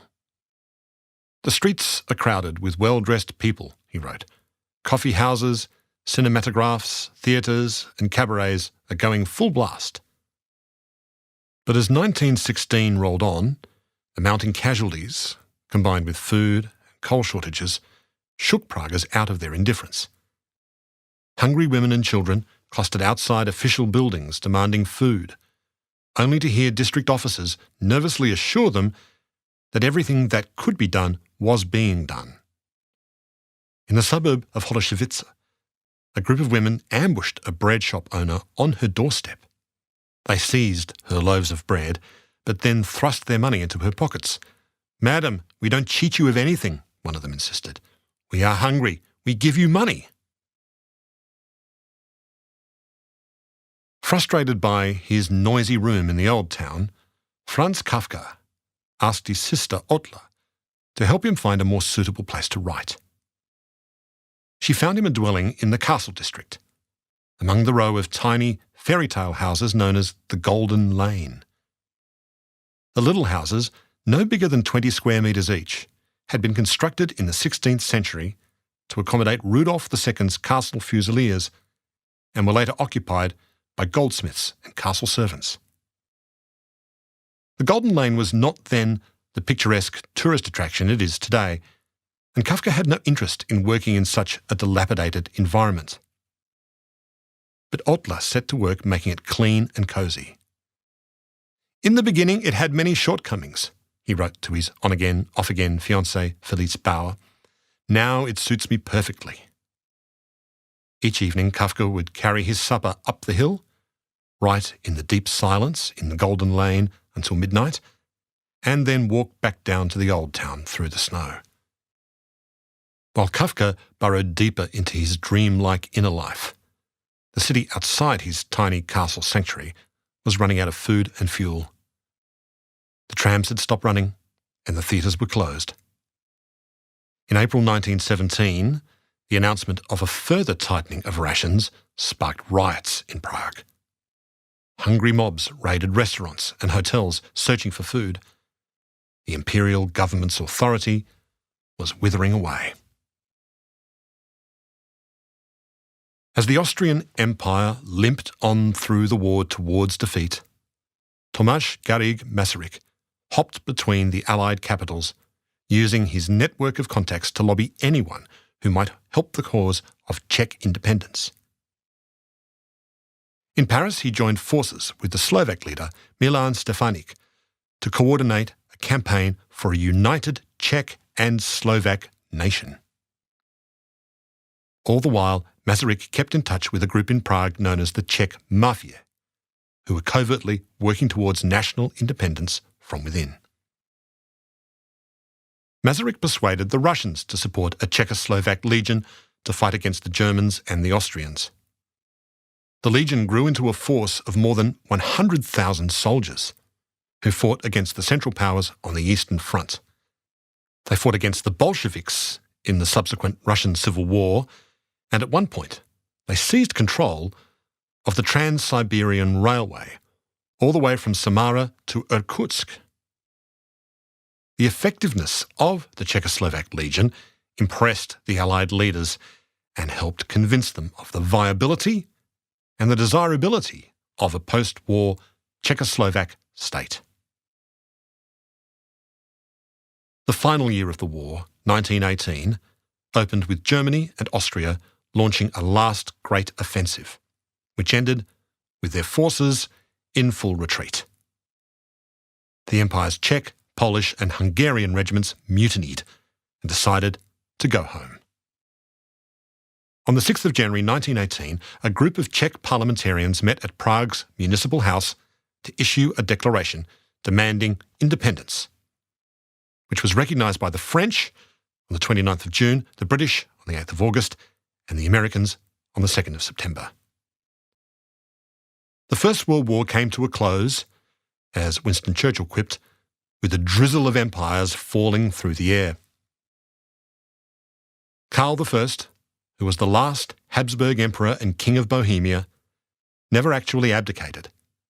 He simply became the ruler of nothing at all, as the empire's constituent nationalities made their bids for independent nationhood. The Czechoslovak National Council declared itself a provisional government on the 18th of October, with Tomáš Masaryk as Prime Minister and his protégé Edvard Beneš as Foreign Minister.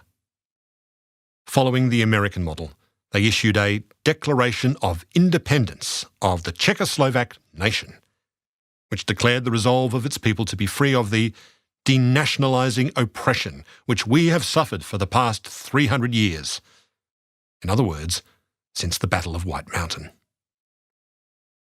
The new Czechoslovak democracy would guarantee freedom of speech, religion, assembly, the separation of church and state, universal suffrage and rights for women, who shall be placed on an equal footing with men politically, socially and culturally. The Declaration of Independence ended on a triumphant, optimistic note. Democracy is victorious. The forces of darkness have served the victory of light. The longed-for age of humanity is dawning. News of the declaration was greeted excitedly by Czechs and Slovaks, but with deep disquiet among German Bohemians. In late October, the Czechoslovak National Council drew up plans for their post-war government. Masaryk was to be president of the new republic, while Karel Kramage, who had been arrested at the start of the war, was to be prime minister. Beneš was to stay in the job of foreign minister, and Masaryk's Slovak ally, Milan Stefanik, would be defence minister. Only one cabinet position without portfolio was set aside for a German Bohemian. Masaryk's failure to fully embrace the Germans at the outset as equal partners in the new nation was a severe misjudgment. Fearing they would soon be strangers in their own lands, the German Bohemian deputies in Vienna moved quickly to declare their own autonomous German-Austrian state as 4 separate islands on the borders of Bohemia and Moravia. But they received no international support, and when Czech troops took control of the Germanic borderlands on Armistice Day, they met almost no resistance from the local populace. The Martyr and the Mother of God. On the night of the 7th of November 1918, a crowd of several hundred Praguers drifted into the old town square after attending a commemoration of the Battle of White Mountain. The crowd was in high spirits as they gathered around the 2 rival monuments in the square, one dedicated to the martyr Jan Hus, and the other to the Virgin Mary. The monument to Jan Hus had been placed there 3 years earlier to commemorate the 500th anniversary of his death. The sculpture was melodramatic and magnificent. It looked like a mad stone and bronze birthday cake, with the upright figure of Hus at the apex, surrounded by his followers. Inscribed on the base was his famous quote, "Pravda vytyazí," truth prevails. But that night, the revellers were more interested in the other monument, a tall Baroque column capped with the statue of Mary, Mother of God. The Marian column had been planted in the square centuries earlier by the Habsburgs as an act of thanksgiving for the Blessed Virgin Mary's assistance in the fight against the Swedish marauders of 1648. Many Czechs, however, had come to see it as a totem of Habsburg dominance and a symbol of the slow strangulation of their language and culture. Now that the Habsburgs had been toppled, it seemed that their column should come down too. A group of firefighters climbed the Marian column with their ladders and lashed their ropes around the Virgin's neck. A few horrified Catholics tried to defend the monument, but were held back by the cheering crowd as the firemen turned their winches. Then, above all the shouting, there was a sudden, wrenching crack, and the Marian column came crashing down onto the paving stones. Czech nationalists rejoiced, while deeply distressed Catholics denounced the act as mob vandalism.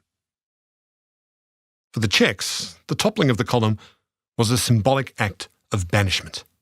The Habsburgs were gone for good. But departing with them was the fragile inter-ethnic comity that had been kept in place by a shared allegiance to the monarch. The new nation of Czechoslovakia would have to find some other unifying principle to hold its various nationalities together. Tomáš Masaryk hoped that, given enough time, they might all become good Democrats. In the meantime, he would have to serve as the focal point of shared allegiances.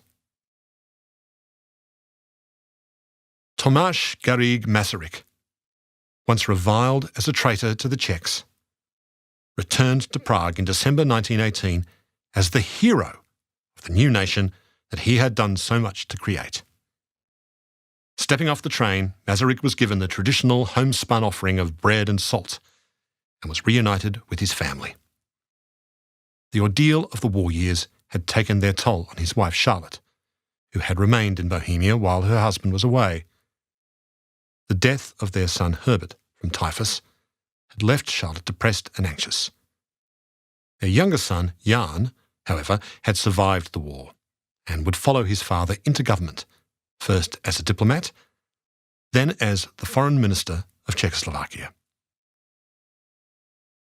Outside the train station, Masaryk was led towards a flower-covered imperial carriage drawn by 2 white horses. But he chose to travel less ostentatiously to Prague Castle in an open-top car. Bells rang out across the city as crowds cheered their president through the streets. Masaryk was conscious of the need to carry himself with the utmost dignity as head of state, and he took care to mask his feelings in public. When Edvard Beneš returned to Prague, Masaryk was so worried he'd be overcome by emotion. He received Beneš in private at the castle, rather than publicly at the railway station. With tender affection, he put his arms around the man he'd come to regard as a son.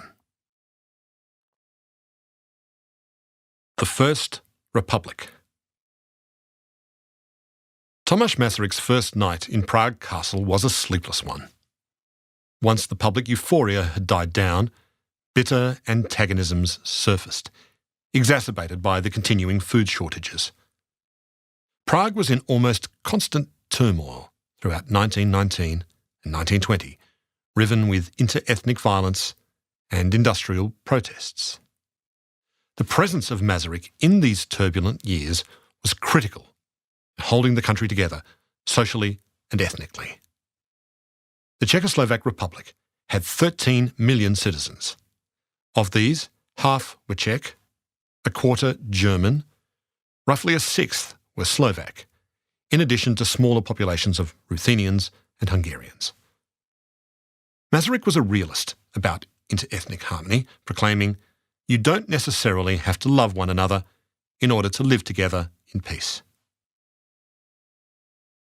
The Republican Constitution divided power between a bicameral parliament, a cabinet of ministers, and a president, who was head of state. But no other figure enjoyed anything like Masaryk's prestige, and so the office of the presidency began to accrue enormous informal power. The first parliamentary elections in 1920 produced a mix of conservative agrarian parties, Social Democrats, Catholic Christian Democrats, and a few German nationalists. In the mid-1920s, the economy began to take off. Czechoslovakia had inherited a stunning 60 to 70% of the former empire's industrial potential, most of which lay in the German-populated border areas. Czechoslovakia's relatively cheap labour, combined with its sophisticated production base and excellent education system, lifted the country into 10th position among the world's industrial powers. The 5 towns of Prague's historic centre were merged with the surrounding suburbs to form Greater Prague, a city of 676,000 souls.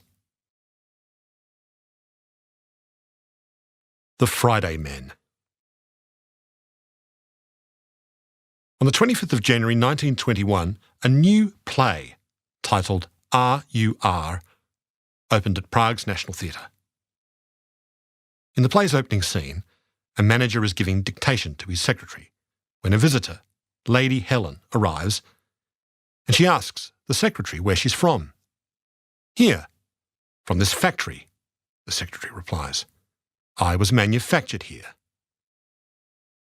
The secretary is an artificial human, obedient, efficient, and emotionless, a mechanical golem, one of many mass-produced at the factory. Karel Čapek, the author of R.U.R., called his humanoid machines robots. The word was taken from the Czech word robota, meaning forced labour. In the course of the play, the idle humans hand over more and more responsibility to their robots, till the robots rise up to kill their human masters.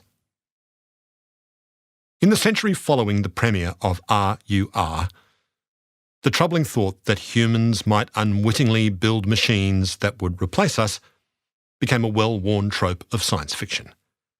But in 1922, Čapek's vision was shocking and provocative.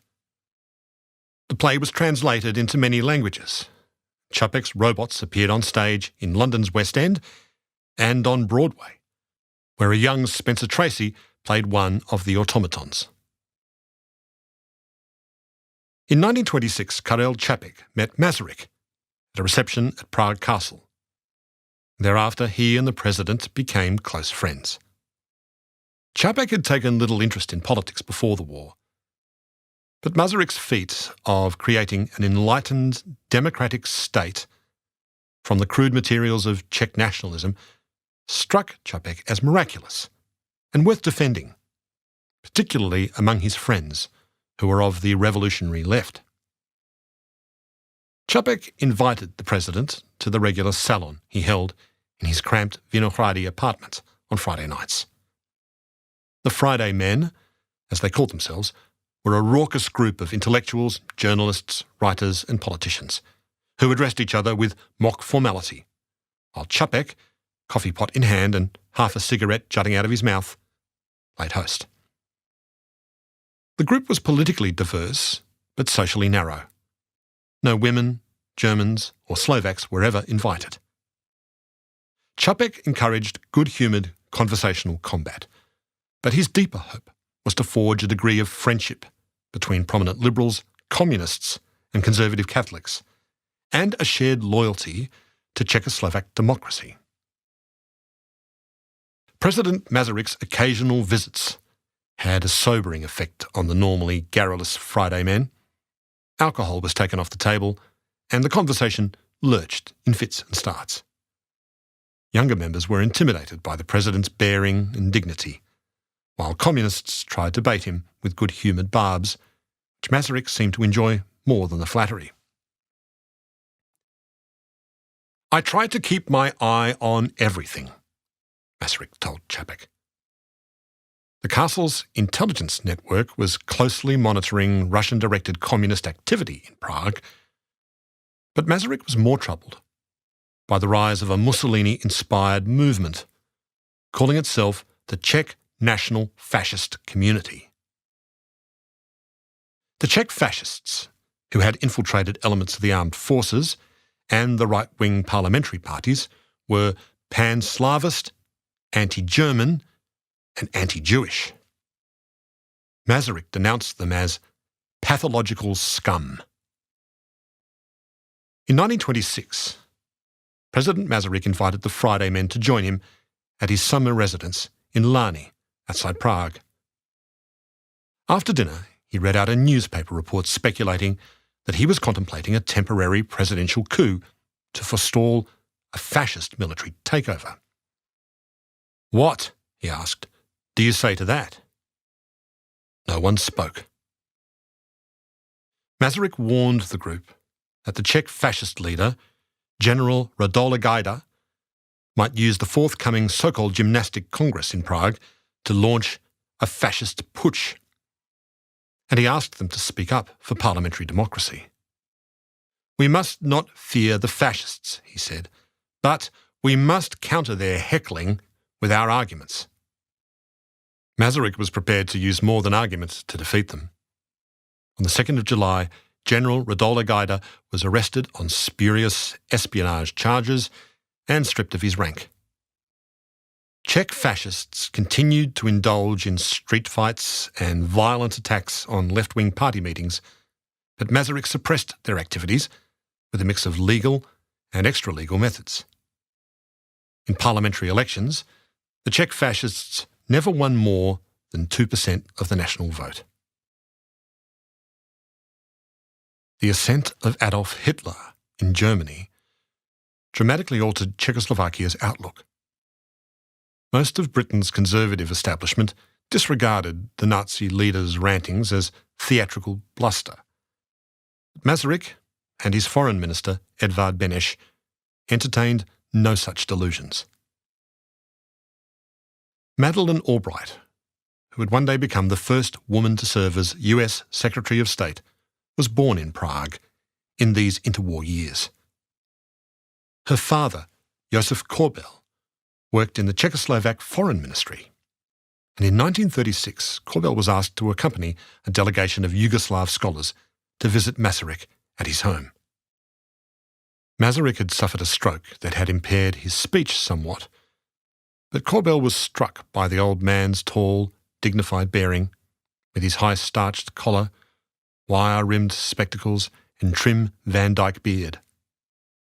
As Masaryk spoke with the Yugoslavs, Korbel's gaze roamed around the modestly furnished room, sweeping past the leather-bound volumes on the shelves, the roses on the mantelpiece, and then lit upon Masaryk's desk, where he saw two books, Faust by Goethe and Adolf Hitler's Mein Kampf. Chapter 7. The Black Crow. The Second President. Tomáš Masaryk lived long enough to see his most cherished hopes for his country realised.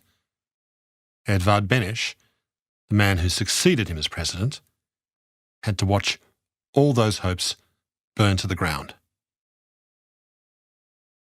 The disaster was all the more shocking when Praguers later contemplated the breathtaking heights from which they'd fallen. In the first decades of the 20th century, the symbols of modern Prague had been the Škoda automobile, the Art Nouveau cafe, the Barrandov movie studios, and the electric tram. The totems of the next era would be the tank, the cramped deportation train, the propaganda broadcast, and the unmarked secret police car. Dedicated, humourless, and utterly incorruptible, Edvard Beneš was described by another diplomat as a cool realist whose only serious consideration was what was good for his country. Like his mentor Masaryk, hard work and ambition had carried Beneš from his poor rural childhood into the presidency. Beneš neither drank nor smoked, and his wife Hana had to teach him how to talk and behave in polite society. As foreign minister, Beneš was well briefed and dogged. In debates, he often prevailed by wearing his opponents down, explaining his lines of reasoning at length in his high-pitched voice. When advancing age finally forced Masaryk to relinquish the presidency, Beneš was the obvious successor. Those who raised concerns about his shortcomings to Masaryk were silenced by the old man's rejoinder. Gentlemen, if not Beneš, then who? Beneš was elected president by the National Assembly on the 18th of December 1935, just as a shadow had fallen on Czechoslovakia. Beneš and Masaryk had always seen democratic France and Britain as natural allies, which they hoped would buttress Czechoslovakia against an unstable Germany to its west, a radicalised Hungary to its south, and a chaotic Russia to its east. The foundation stone of Czechoslovakia's national security was a treaty of mutual assistance. It was signed with France in 1925. There was no corresponding pact with London, but Beneš fully expected that if France went to war on Czechoslovakia's behalf, then Britain would inevitably be drawn into the fight, a powerful deterrent for any would-be invader. But everything depended on France maintaining its resolve to contain Germany. Adolf Hitler intended to test that resolve. The new German Chancellor longed to seize the Czech lands and incorporate them by force into the Third Reich. Geographically, this had a certain logic to it. On the map, the Czech lands looked like a fish entering the mouth of a German shark. Just before his ascent to power, Hitler had told a confidant that Germany must have a steel-hard power centre to ensure a decisive ascendancy over European nations. The Bohemian-Moravian basin would be colonised by German farmers, he said, and the Czechs expelled from Central Europe. Hitler was eventually able to force his way into the Czech lands through the Sudetenland, the crescent of borderlands populated predominantly by German-speaking Bohemians and Moravians who had lived there for centuries. Although these areas had never been part of Germany, the 3 million-strong Sudetendeutsche spoke German at home and at work, they read German books and newspapers, and sent their children to German schools. For centuries, they'd been ruled by a German-speaking monarchy in Vienna, until they woke up one day in 1918 to find themselves a minority in a new nation governed from Prague by Czechs. For Masaryk and Beneš, the question of how these millions of ethnic Germans might fit into their republic was an awkward one. National self-determination had been the fundamental moral principle behind the emergence of Czechoslovakia after the First World War. But if the compelling moral claim was to create a homeland for the Czech and Slovak peoples, did that not give the Sudeten Germans the right to make similar claims for themselves?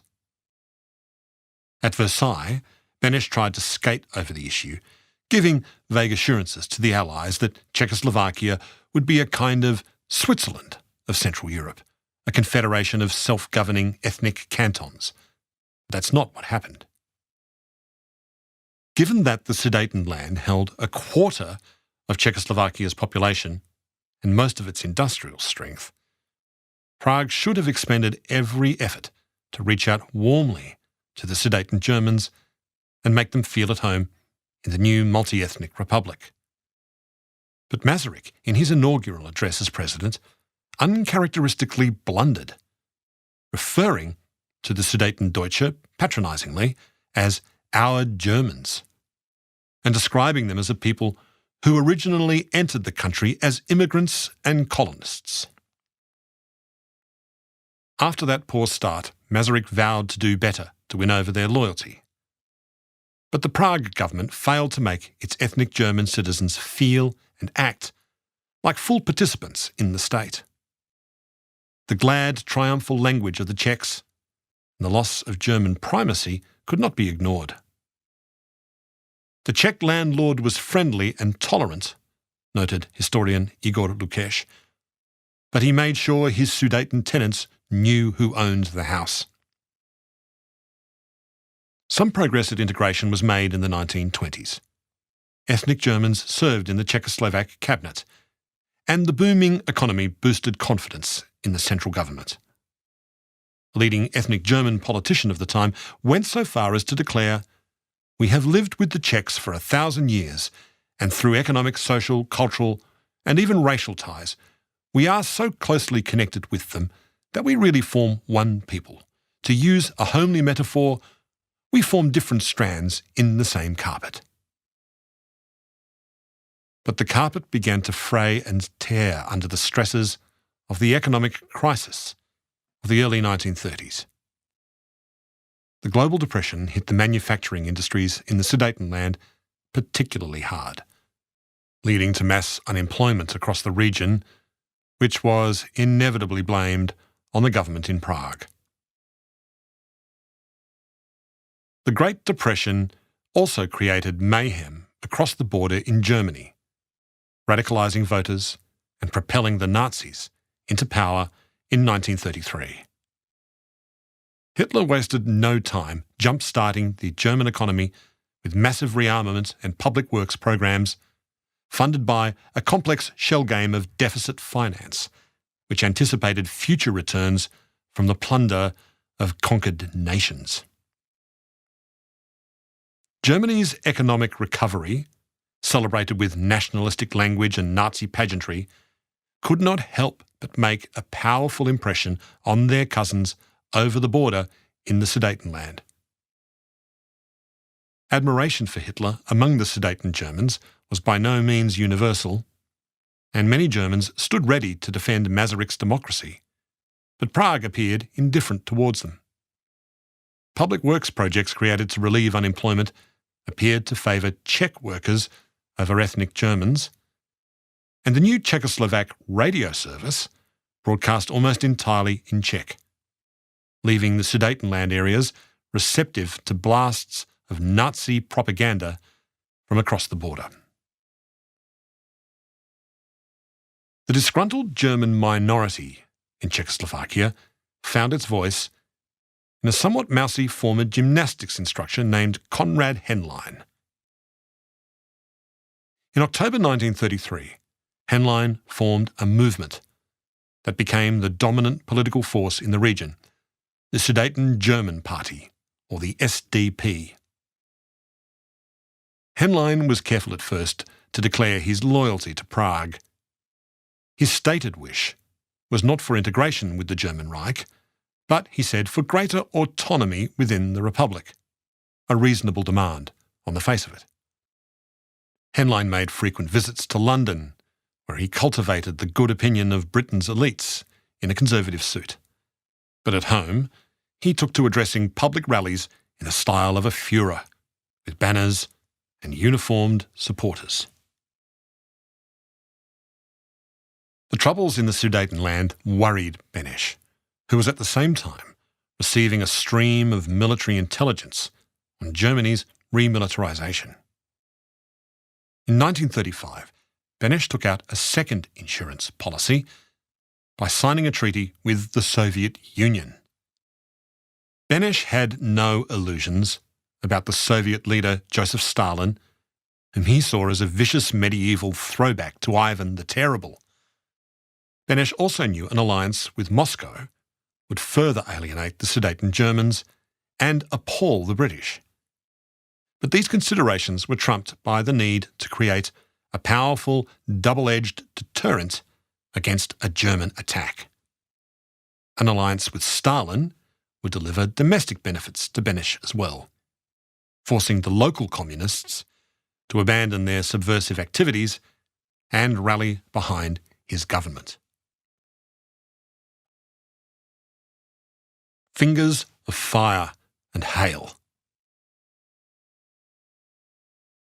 The Czechoslovak Communist Party had emerged in 1921 from a revolutionary faction of the Social Democrats and was closely allied with the Soviet Union.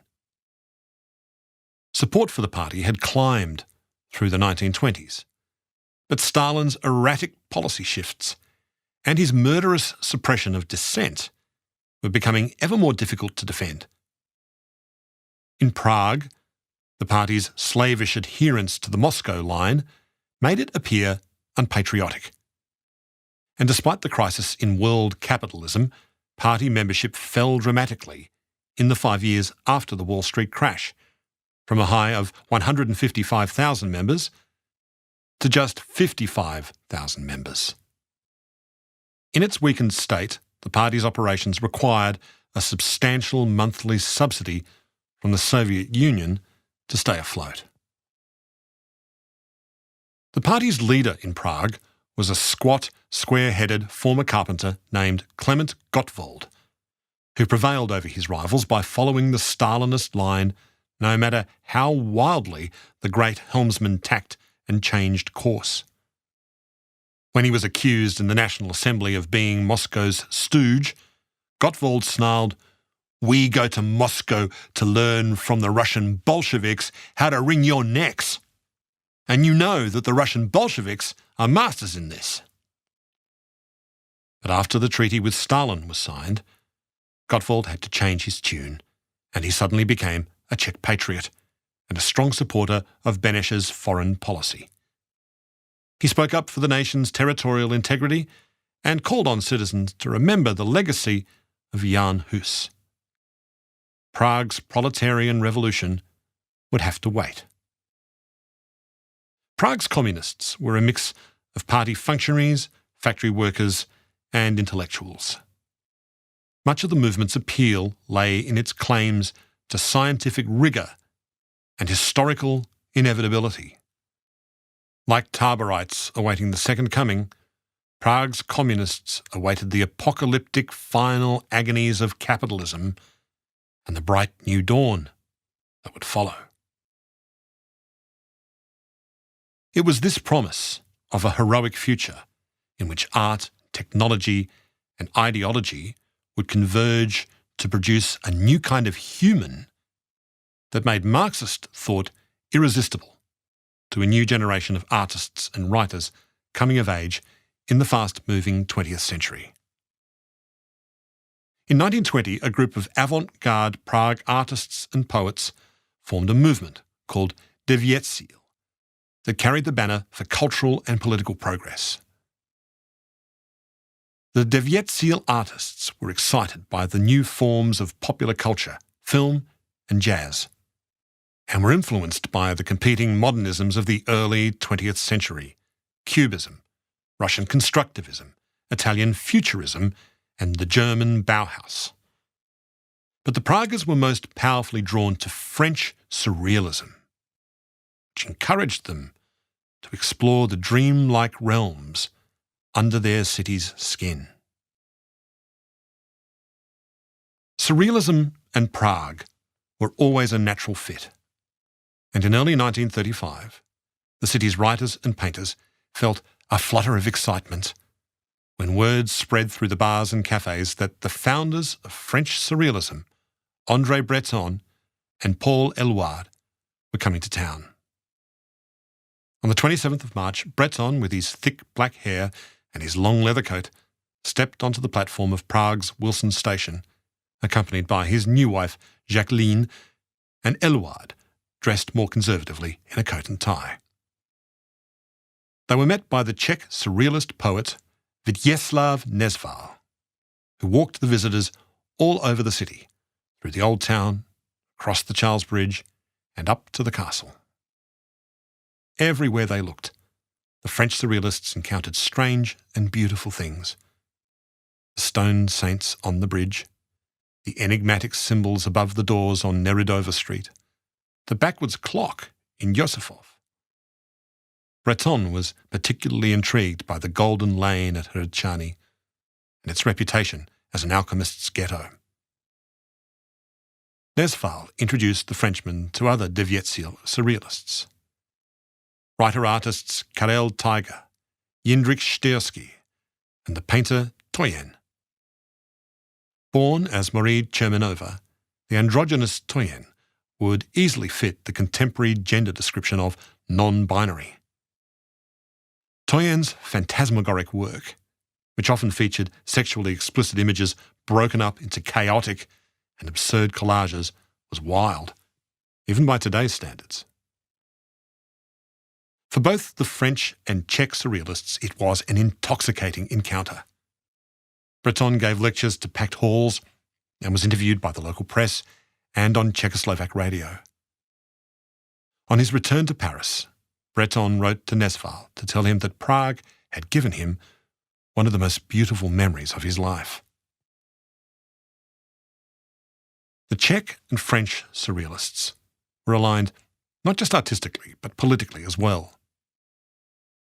Their twin prophets were Karl Marx and Sigmund Freud, the pioneering psychoanalyst who had revealed the erotic and irrational currents running beneath the surface of polite society. Thomas Edison was greatly admired too, as a magician who had harnessed the power of electricity to bathe modern cities in dazzling light. Surrealism, science, and socialism, they believed, were outgrowths of the same revolutionary spirit that would expose hidden and compelling truths and transfigure the modern human. They pinned their hopes on the Soviet Union as the harbinger of world revolution.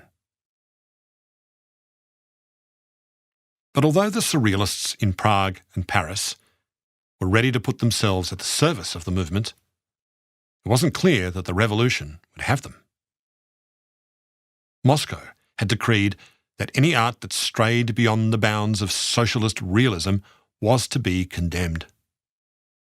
To Breton's dismay, the French Communist Party obediently followed Stalin's line and denounced surrealism as bourgeois formalism, which was a not particularly apt description of the sublimely weird work spilling onto the surrealists' canvases.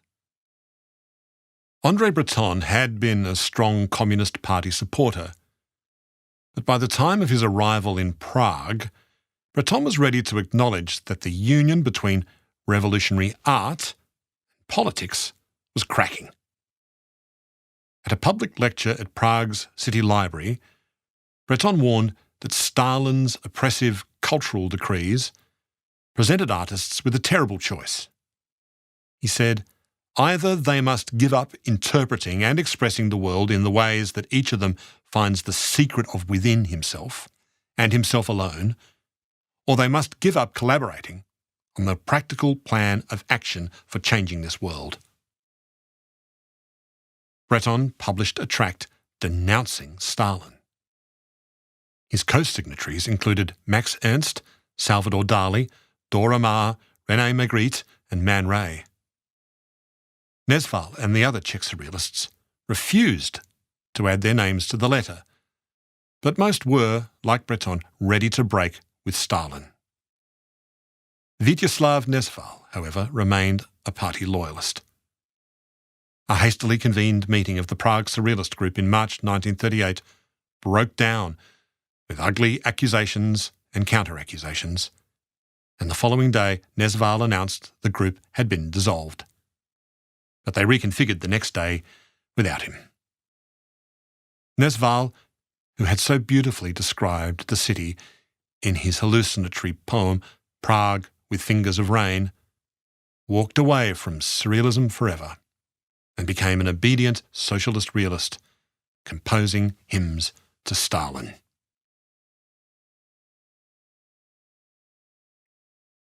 We will remain faithful. One of the most significant factors attracting Prague's avant-garde to international Marxism was its clear-cut hostility to fascism in general and Nazi revanchism in particular. The feeble response of the democracies to fascist aggression earned their contempt. In March 1936, Hitler violated the Treaty of Versailles provisions by sending his newly expanded Wehrmacht into the demilitarised Rhineland between France and Germany.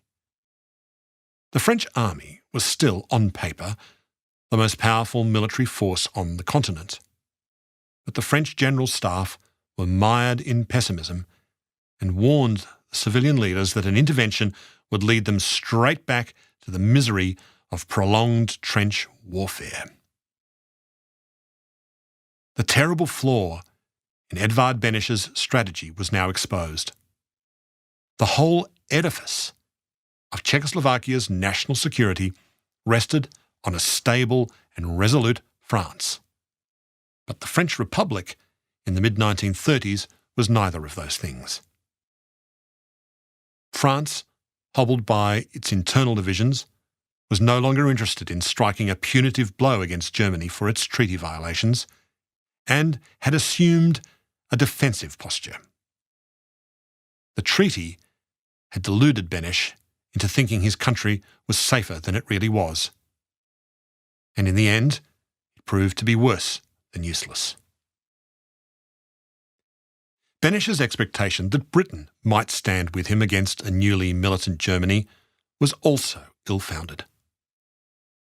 Although there was no defence pact between the two nations, Beneš, the indomitable optimist, expected that in the event of a German attack, the Anglo-French relationship would work like a string, tugging Britain along to defend Czechoslovakia.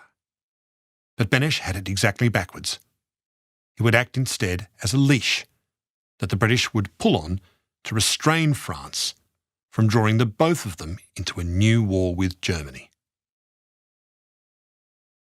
Although Beneš might have seen Britain as a natural ally in the club of European democracies, the sentiment was not widely reciprocated in Britain's Foreign Office, which regarded Czechoslovakia with a cool, unsympathetic eye, suspecting, quite correctly, that the president was trying to manipulate Britain into doing his bidding. President Beneš, irritating and unsociable, was widely disliked in Whitehall, even by opponents of German appeasement, one of whom described Beneš as a blind little bat who has done a lot of flapping in his night.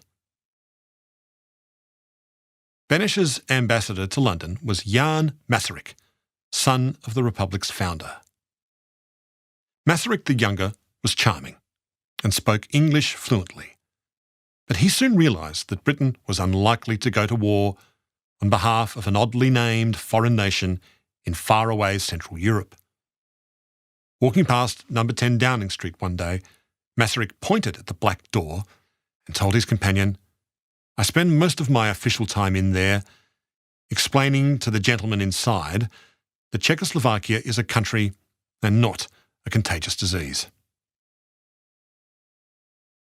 Winston Churchill was one of the few parliamentarians to speak in support of the Czechoslovak Republic. Churchill, a mangler of foreign languages, who referred to Beneš as Herr Beans, praised Masaryk and Beneš from the backbench for having refounded an ancient nation on the broad basis of social democracy and anti-communism. But Churchill was on the backbench and was widely seen as an erratic old man whose time had passed. Alarmed by German aggression, Beneš ordered the construction of a chain of concrete blockhouses, reinforced with layers of boulders and debris along the northern and western borders of Bohemia, where the mountainous terrain offered excellent natural defences against an invading army. Between the blockhouses, rows of spiked anti-tank barricades, nicknamed Czech hedgehogs, were laid alongside reams of barbed wire, which would ensnare an invading force and expose it to heavy artillery and machine gun fire. The catch was that most of these defensive emplacements ran through the mutinous Sudeten borderlands, and Prague's preparedness to fight Germany was interpreted as an act of hostility by the local German population. When the government, citing national security reasons, replaced local German postmasters and police officers with Czech officials, the clamour for tribal loyalty grew louder. German Democrats, who remained loyal to the Republic, were subjected to enormous social pressure to support Konrad Henlein's separatist SDP. In the May 1935 parliamentary elections, the SDP had won 15% of the national vote, giving them more seats than any other party. Ominously, some of the new SDP deputies appeared in Parliament in jackboots. Noting the increasingly radical mood of his followers, Konrad Henlein wrote a confidential letter to Berlin, offering to do what he could to place all the Bohemian lands in the hands of the Führer.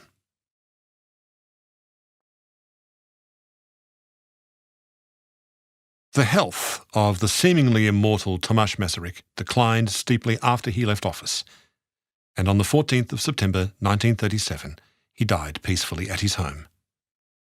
Under a cool, clear sky, President Beneš and the Masaryk family followed the flag-draped coffin in its procession from the castle to Wenceslas Square. 1 million citizens lined the route. There had been nothing like it since the death of Charles IV.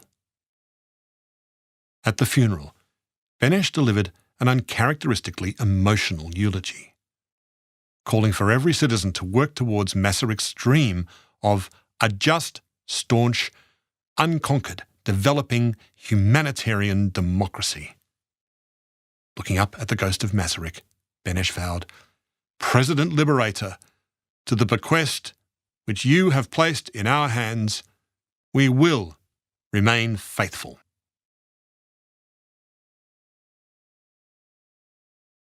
Great and simple at the same time. Despite the darkening international situation, Prague was in an upbeat mood in the summer of 1937. After years of stagnation, the economy had picked up and unemployment was falling.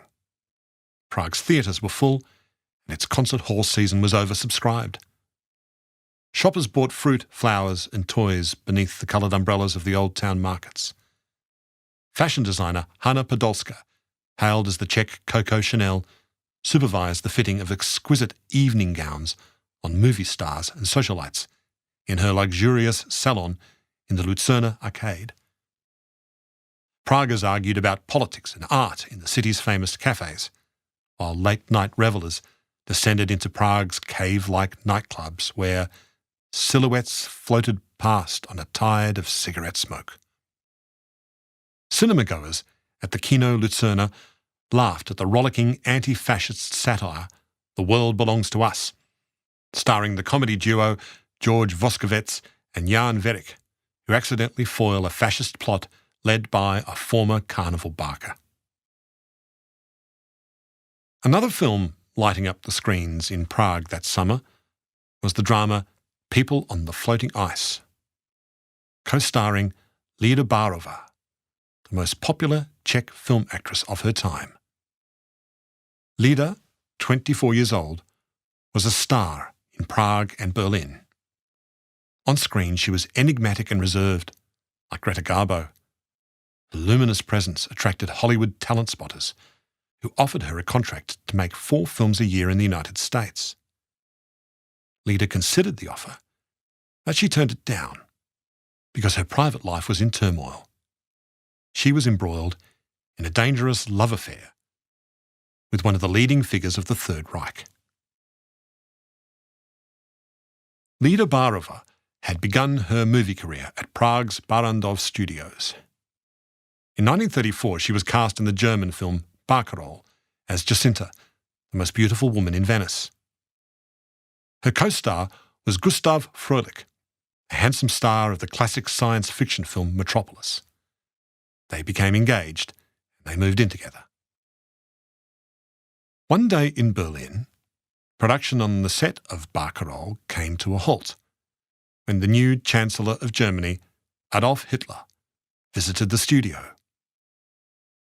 Hitler fixed his gaze on Lida, which unnerved her. Afterwards, she received an invitation to join the Führer for tea in his office in the Chancery building. As the star and the dictator sipped from their teacups, Hitler asked her if she would like to stop being a Czech and become a German. She politely refused. Then Hitler shyly confessed that she reminded him of another woman who had once been very important to him. "When I saw you at the studio," Hitler said, "I was stunned. The photograph that always stands on my desk came to life." It was, she later discovered, a picture of Hitler's niece and former lover, Geli Raubal, who had found his obsessive attention suffocating and had apparently shot herself in the heart. After an awkward silence, Lida said, "I'm extremely sorry," and then she left.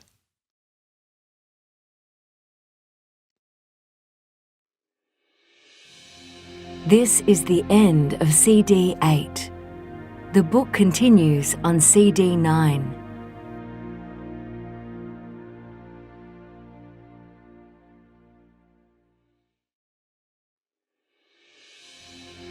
CD 9.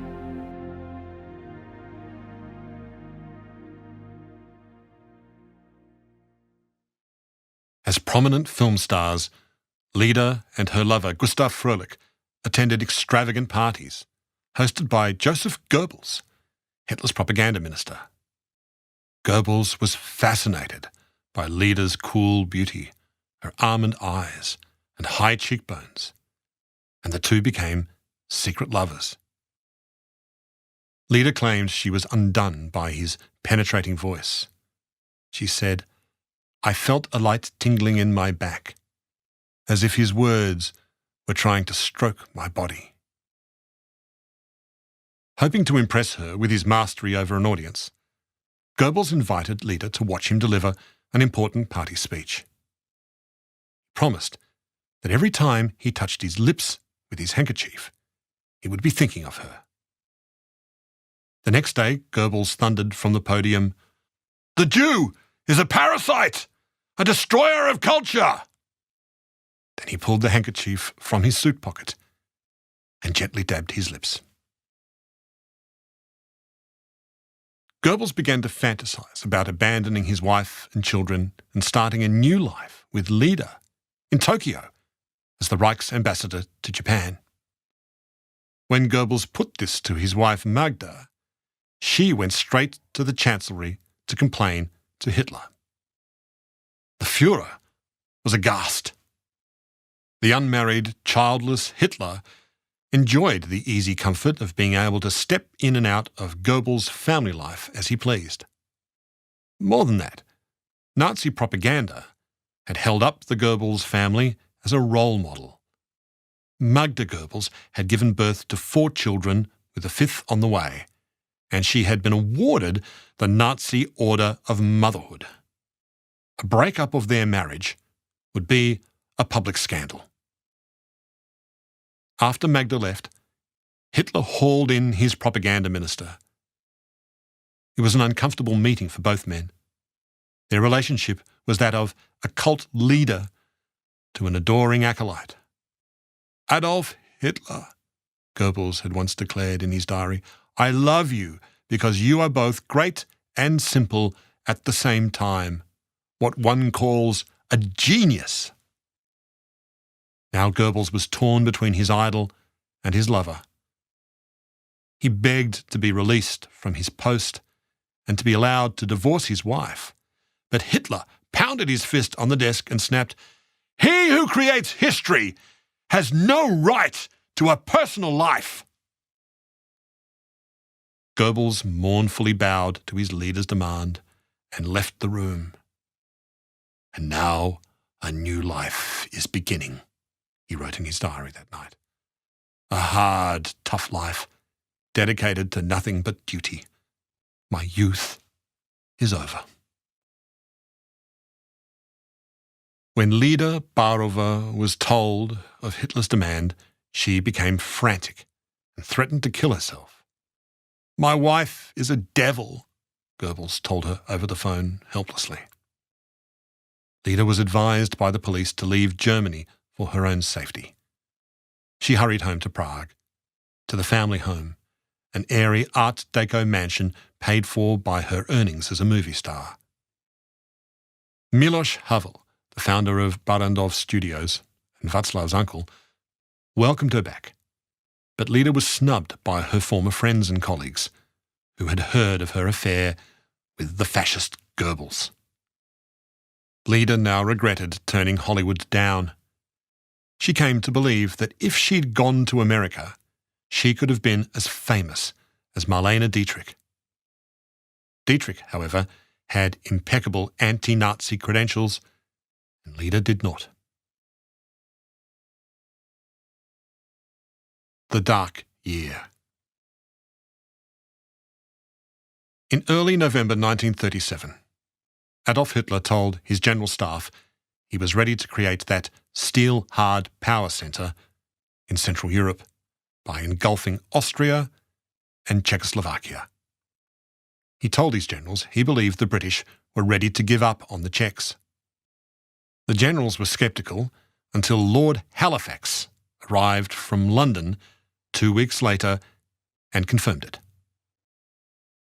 Halifax, a close confidant of British Prime Minister Neville Chamberlain, had flown to Berlin and caught the train up to Berchtesgaden, where he told Hitler that a variation in national boundaries would be acceptable to Britain, provided it was not based on force.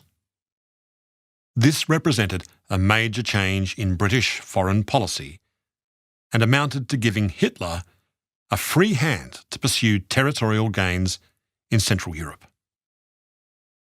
On the train out of Berchtesgaden, Halifax penned an optimistic assessment of the meeting for Chamberlain. He felt sure, he wrote, that Hitler was sincere when he said that he did not want war. Several months later, Halifax was promoted to British Foreign Secretary.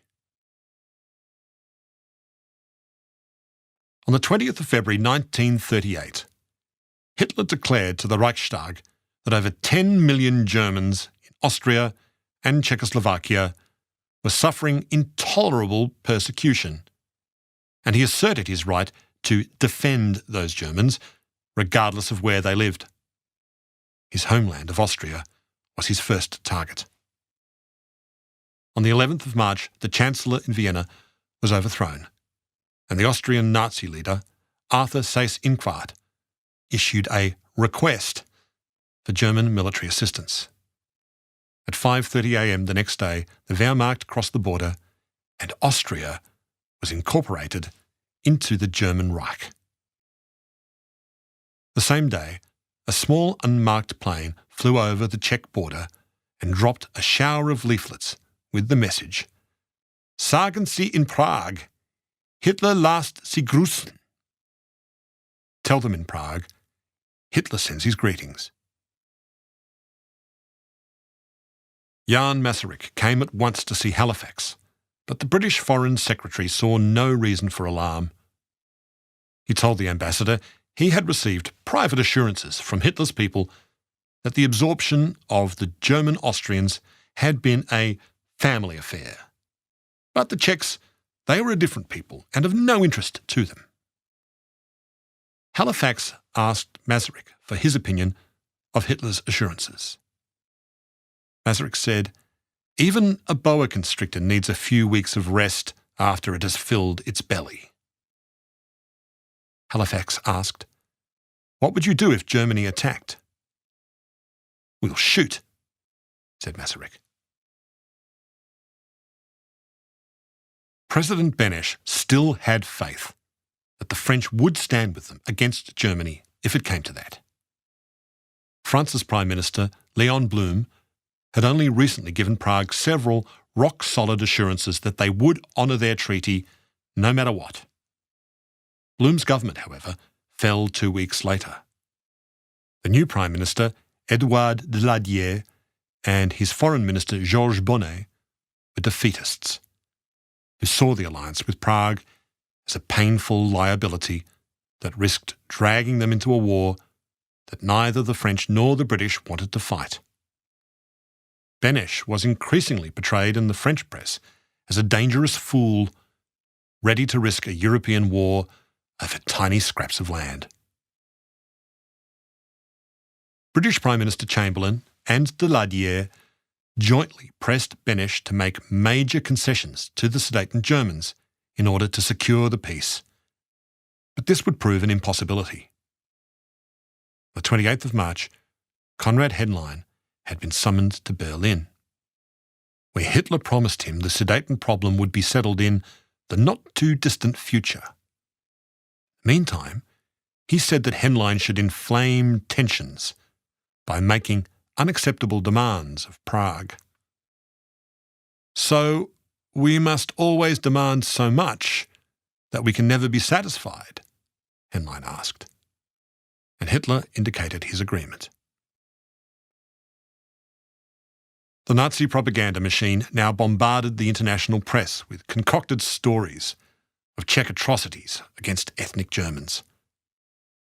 Throughout March, Henlein held mass rallies in the Sudetenland, attended by crowds chanting "Ein Volk, ein Reich, ein Führer." On the 27th of April, Henlein demanded that Prague grant complete autonomy for ethnic Germans wherever they might live, in the Sudetenland, Prague, or elsewhere, and for official tolerance for National Socialism. An impossible demand. Benesch felt himself being pushed into a corner. Under pressure from France and Britain, he let Henlein know he was open to negotiations, although how a patchwork of Nazi enclaves was to exist within a democratic Czechoslovakia was unclear.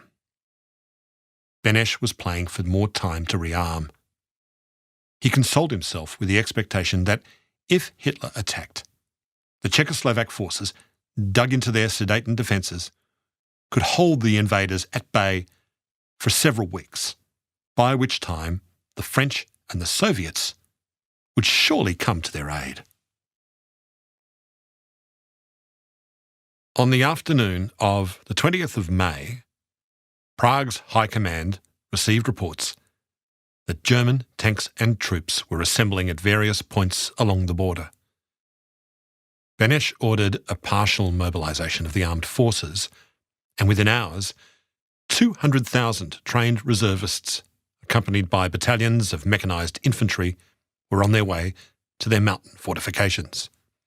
Foreign observers noted the Czechoslovak military's clock-like precision.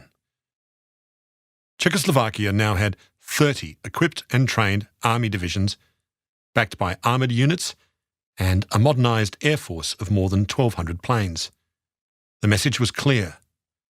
Czechoslovakians would not fling open their gates to Hitler, as Austria had done. They would dig in and fight. Daladier was roused to warn Germany that France would stand by its treaty obligations to Czechoslovakia. Even Halifax thought it necessary to state that Britain might well become involved too. Hitler's foreign minister, Joachim von Ribbentrop, issued a furious denial that any invasion was imminent, and was doubly angered when the denials were treated with scepticism. But for once, Berlin was speaking the truth.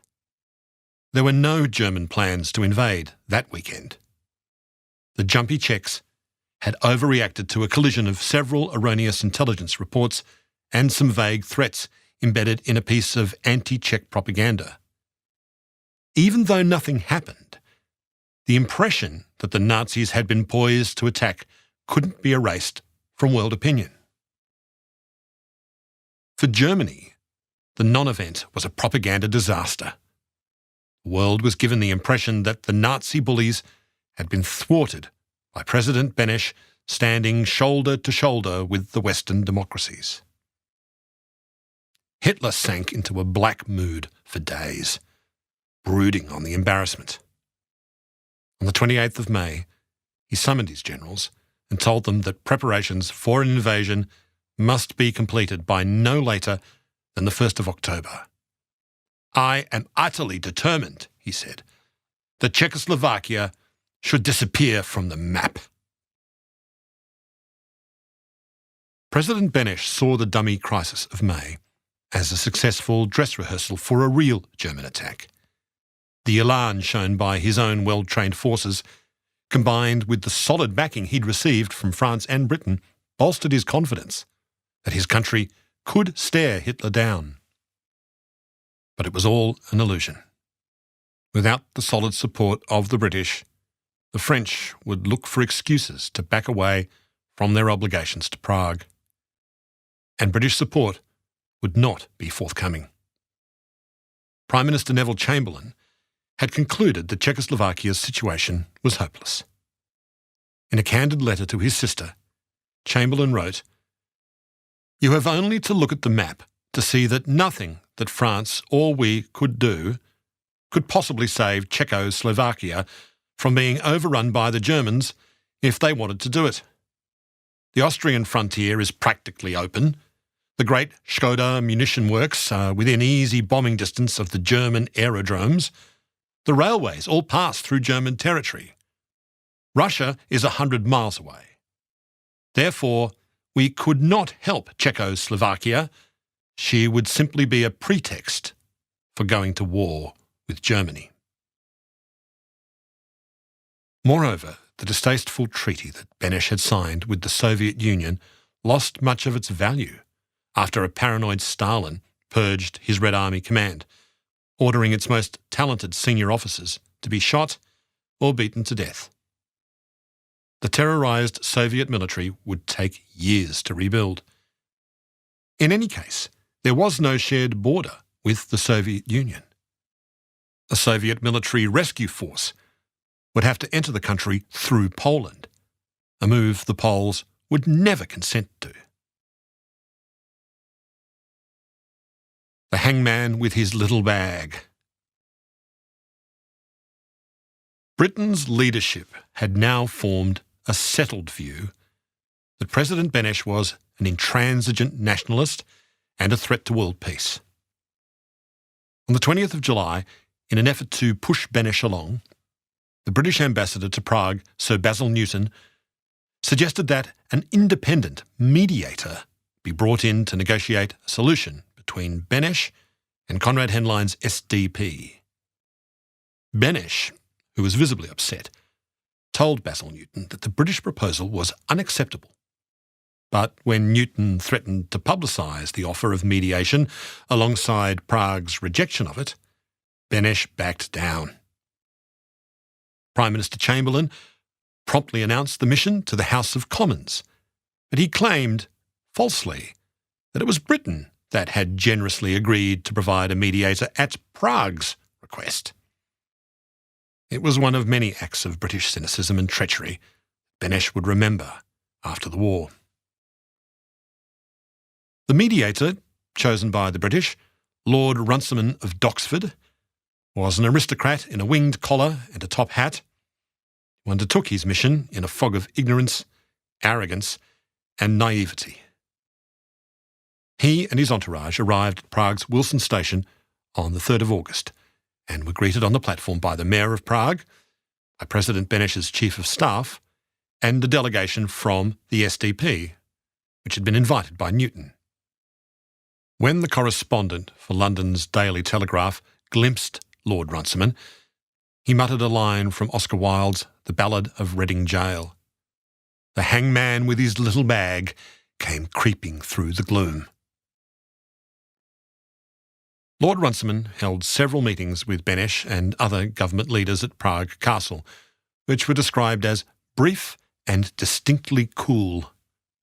Then he settled in for a lengthy conversation with the SDP representatives at the Hotel Alcron. The SDP deputy, Karl Hermann Frank, complained that the crisis was entirely of Prague's making, and no concessions from Benesch would ever be acceptable. Frank's statement should have made it clear to Runciman that mediation was impossible, but still he pressed on.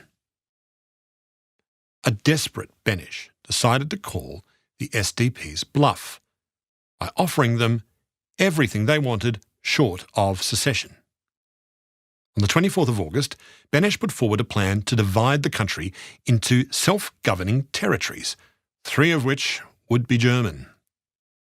This flummoxed the SDP, which was still under instructions to demand so much they could never be satisfied.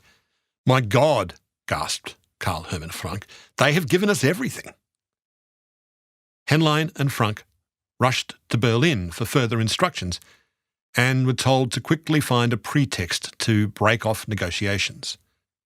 They put forward a story that one of their representatives had been hit by a Czech police officer, which meant further talks were out of the question. On the 15th of September, Chamberlain called Runciman and told him to come home. Lord Runciman's report, which was delivered a week later, ignored Benesch's latest offer to the SDP. The Viscount instead expressed his sympathy for the Sudeten case and condemned Benesch's government for failing to address the Germans' grievances.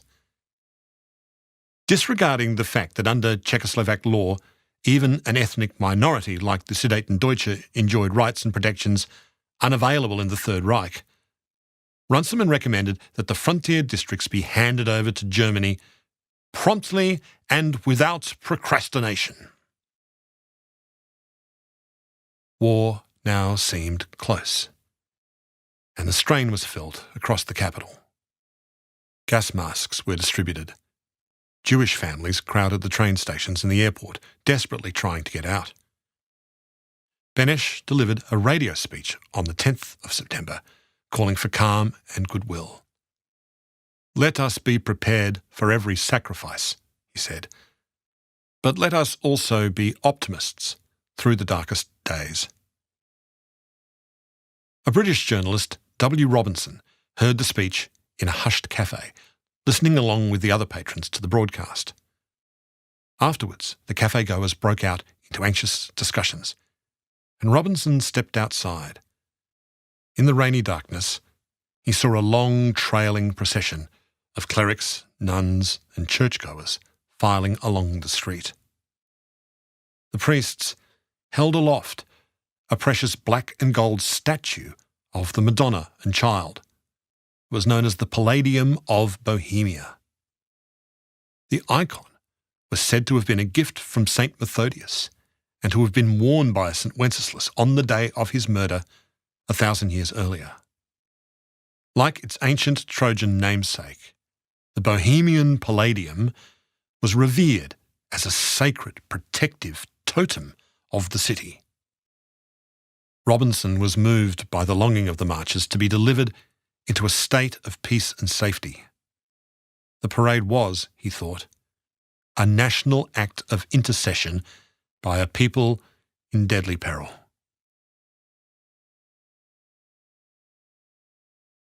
A faraway country. On the 12th of September, Adolf Hitler addressed the Nazi Party rally in Nuremberg, promising he would soon have to do something about the anti-German terror in Czechoslovakia. The speech was the cue for an uprising in the Sudeten territories. Thousands of SDP paramilitaries took to the streets, killing Czech policemen and attacking railway stations and post offices. The government in Prague declared a state of emergency and sent in thousands of police officers. Henlein and the other SDP leaders evaded arrest by fleeing over the border into Germany. Now that the SDP leaders were gone, their hold on the territory began to evaporate. Many Sudeten Germans were relieved to see the back of Henlein and his henchmen, and there was talk of forming a new moderate German party to negotiate with Beneš. And yet, despite the improving prospects for peace, Neville Chamberlain concluded at this moment the situation was hopeless and required his dramatic intervention to save the day. Chamberlain decided to press the button on a secret plan he'd been holding in reserve: to fly to Germany, to meet Hitler personally, and resolve the Sudeten crisis man to man. Hitler quickly agreed, and Chamberlain flew out the next day. There were 3 meetings in total between Hitler and Chamberlain in Germany, culminating in the infamous document known as the Munich Agreement. The Munich Agreement was a debacle, neatly summarised by historian Norman Davies, who wrote, "Under pressure from the ruthless, the clueless, combined with the spineless, to achieve the worthless." Neville Chamberlain, confident he could handle Hitler, met the Führer alone for their first meeting at Berchtesgaden on the 15th of September. Hitler complained that the question of the Sudeten Germans was like a spearhead in his side. "I am willing to risk a world war," he said, "than to allow this to drag on." Chamberlain coolly admitted he personally didn't care one way or the other about the separation of the Sudetenland from the rest of Czechoslovakia, but he needed to think through the practicalities, and he said he would have to consult his cabinet colleagues and the French government. Chamberlain flew back to London, and the next day he invited Daladier and Bonnet to Downing Street to persuade them to accept a German takeover of the Sudetenland. It never occurred to Chamberlain to consult Prague as well. After a half-hearted protest, Daladier relented. Both governments would lean on Beneš to comply with Hitler's demands. Meanwhile, Jan Masaryk was frantically calling everyone he knew in the British government, trying to find out what was going on. "They're talking about us without us," he told his secretary. Basil Newton and Victor Delacroix, the British and French ambassadors in Prague, were sent to Prague Castle with a note for President Beneš, telling him he must surrender the Sudeten territories to Germany. Both governments would magnanimously offer to guarantee the new borders of Czechoslovakia if he did. Beneš, aghast, immediately contacted the Soviet legation to ask if they would meet their treaty obligations and stand with his country.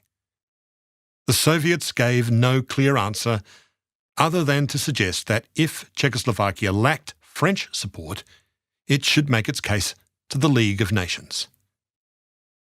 Furious with his worse-than-worthless allies, Beneš fired off a reply to London and Paris rejecting their proposal and went off to bed.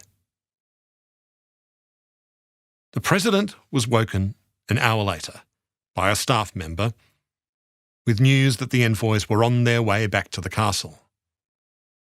Newton and Lacroix entered his study at 2 a.m. to tell him that his rejection of their proposal was unacceptable. Newton said that war was imminent and the clock was ticking. They wanted Prague to surrender the Sudetenland on these friendly terms before Hitler simply went in and took it for himself. Ambassador Lacroix wept with shame. When pressed, he was forced to admit that if Germany attacked Czechoslovakia, France would not come to her aid, no matter what their treaty said. Beneš warned the envoys that their policy would have grave consequences for all of Europe, and then he dismissed them. Lacroix was still weeping as he left. Beneš's cabinet debated the ultimatum all morning. At noon, Newton and Lacroix were back once again at the castle, demanding an answer. The mood of the envoys had shifted from embarrassment to impatience. Beneš was deeply offended by Newton, who stood in the door of his library, arrogantly wondering aloud what kind of government could take so long to make up its mind. At 5 p.m, Beneš told the envoys the Czechoslovak government would sadly accept the French and British ultimatum, with two crucial provisos. Both nations must thereafter guarantee the survival of what was left of Czechoslovakia, and the Prague government would need to sign off on the details of the handover. On hearing the news of this capitulation, outraged Praguers gathered at the castle gates, singing the national anthem, chanting, "Give us weapons! Give us weapons!" After midnight, the state police were called in to clear the demonstrators from the castle precinct. Beneš, who was completely spent, slept through the whole uproar. On awakening, the President appointed a new Prime Minister, General Jan Serový, a well-known war hero who wore an eye patch. The news was greeted with scenes of jubilation in the streets by demonstrators who saw Serovy's appointment as an indication that the government was now willing to fight. Chamberlain, meanwhile, was back in Germany, with Beneš's capitulation in his pocket. Chamberlain expected Hitler to be pleased with the prize he had just handed to him, but to his shock, the Führer said these arrangements would no longer work, and everything had to be resolved within the next few days. Czechoslovakia, he said, was an unnatural state that had no right to exist. He would simply go ahead and take the Sudetenland without their assistance. The Czechs, he said, must be annihilated.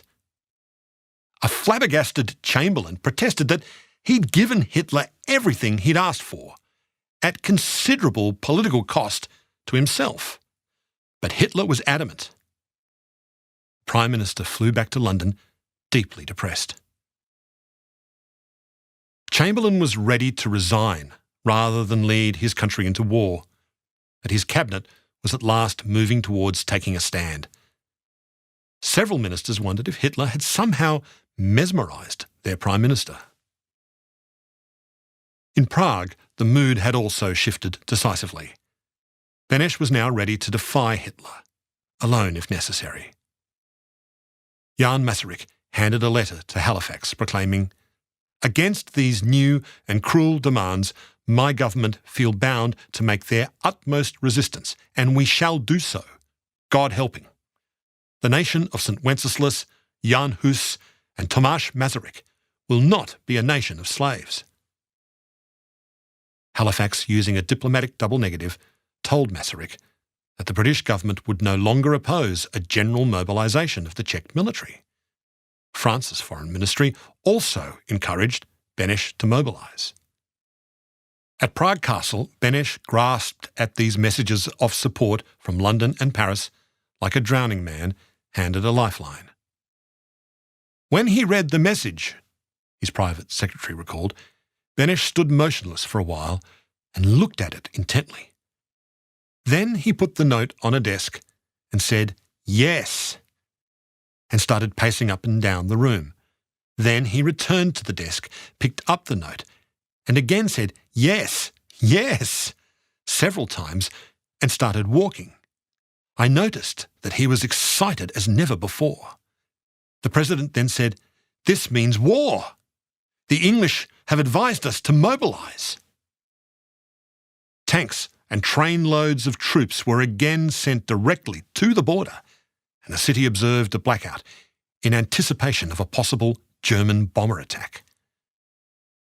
At midnight, government ministers left Prague Castle and saw, for the first time, a completely dark city at their feet. Beyond the bluff of Hradčany was only an eerie void. Britain, too, was readying for war with Germany. But the Prime Minister confessed to Halifax, "I'm wobbling all over the place." That night, on the 27th of September, Chamberlain famously expressed his anguish in a BBC radio broadcast. "How horrible, fantastic, incredible it is that we should be digging trenches and trying on gas masks here because of a quarrel in a faraway country between people of whom we know nothing."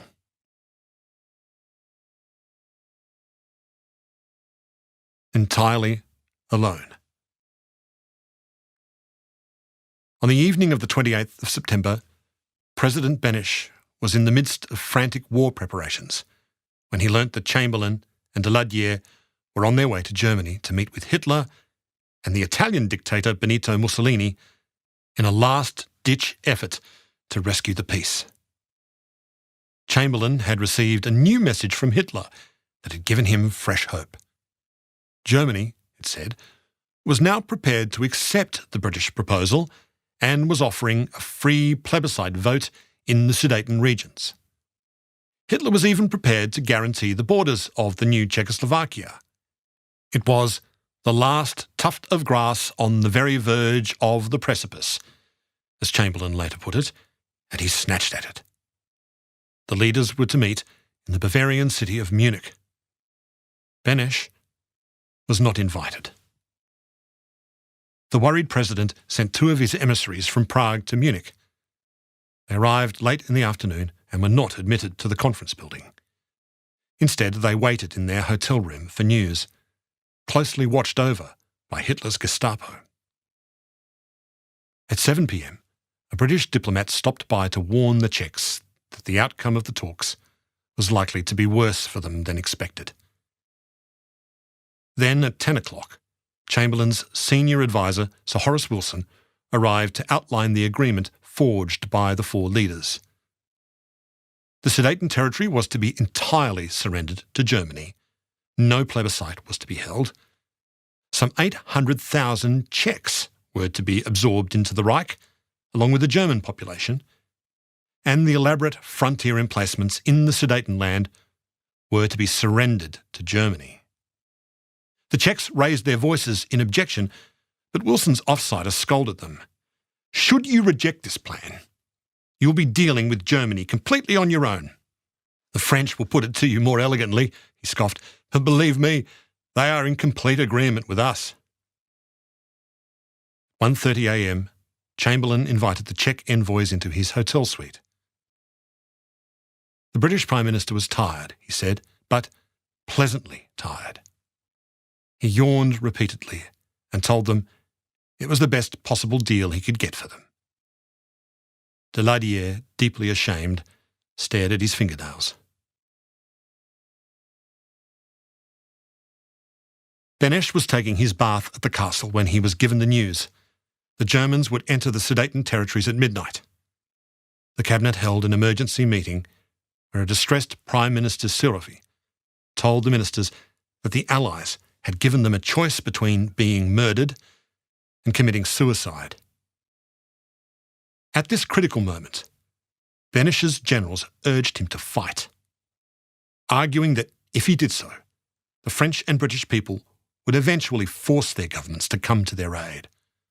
But Benesch, sick at heart, tormented by weeks and months of unrelenting pressure and disappointment, gave way. Yes, he said, Czechoslovakia could defy all of Europe and fight alone, but the result would be the destruction of the nation. All he could do was recommend that they accept the Munich ultimatum. Prime Minister Sirovi delivered an agonised broadcast at 5 o'clock that afternoon. People openly wept as they heard the old warrior's speech through the public address system in Wenceslas Square. I am passing through the saddest moment of my life, for I am fulfilling a most painful duty, a duty which for me is worse than death. We were confronted with a choice between desperate and hopeless defence and acceptance of the conditions imposed on us under pressure and without war, which in their mercilessness are unexampled in history. We were abandoned. We stood entirely alone. That night, the Czechoslovak army began its withdrawal from the mountain fortresses in the Sudetenland. At 2 p.m. the next day, Hitler's Wehrmacht rolled across the border to be welcomed by a sea of swastika flags. Thousands of Sudeten Jews, Czechs, and German Democrats dropped everything and ran towards Prague. But Czechoslovakia was now a shrunken remnant of its former self, economically weak and militarily defenceless. The road to Prague lay open.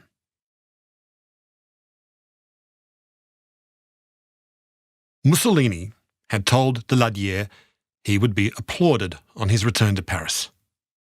But the French Premier was ashamed for having betrayed an ally. He was shocked to hear the crowds at the airport chanting, "Vive Daladier! Vive la paix!" "The blind fools," he muttered. In London, the cheers were thunderous. Chamberlain let himself get so carried away, he leant out of his Downing Street window and told the ecstatic crowd that he had secured peace for our time, a lapse he soon regretted. A grim Winston Churchill ruined the festive atmosphere in the House of Commons, declaring, "We have sustained a total and unmitigated defeat.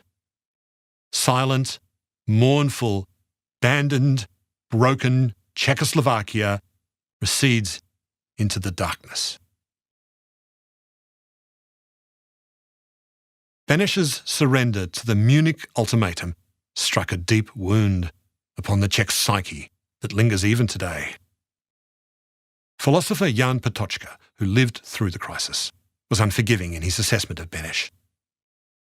"The General Staff told him that we would be defeated if we fought alone," he wrote, "but that nevertheless we must dare it against all. For all that, he gave it up. He broke the moral backbone of the society which was prepared to fight." Winston Churchill also thought Benesch was wrong to surrender. "Once fighting had begun," he wrote, "France would have moved to his aid in a surge of national passion, and Britain would have rallied to France almost immediately." But the Allies had repeatedly declined to check Hitler's aggression. Benesch can surely be forgiven for not placing his hopes on a sudden recovery of French and British valour. And to heap responsibility onto the shoulders of Benesch, a man forced into an impossible dilemma, is to blame the victim and not the true criminals. Czechs still torment themselves playing the what-if game. What might have happened if Beneš had flung the Munich Agreement back in the faces of its authors and ordered his divisions to dig in and fight to the death?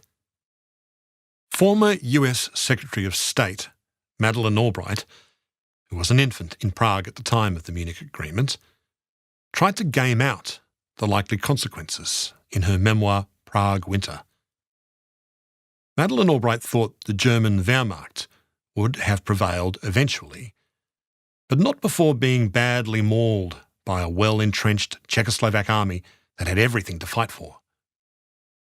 Albright concluded that although the country would have endured untold suffering, its ethos would have emerged unscathed, which might have seemed like thin compensation for the dead and their families, and for the likely destruction of Prague.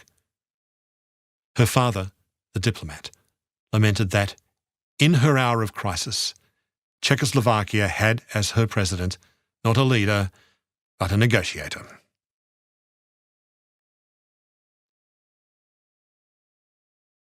The Second Republic. 4 days after Nazi Germany occupied the Sudetenland, Beneš resigned the presidency. And on the 22nd of October he flew to London, where he and his wife Hanna moved into a spacious villa in Putney. In the company of friends, Beneš raged at his treacherous allies and neighbours and predicted they would be the next to suffer. Poland will be the first to be hit. France will suffer terribly for having betrayed us. Wait for that. Chamberlain will live to see the consequences of his appeasement. Hitler will attack them all, the West and Russia as well, and finally America will come in.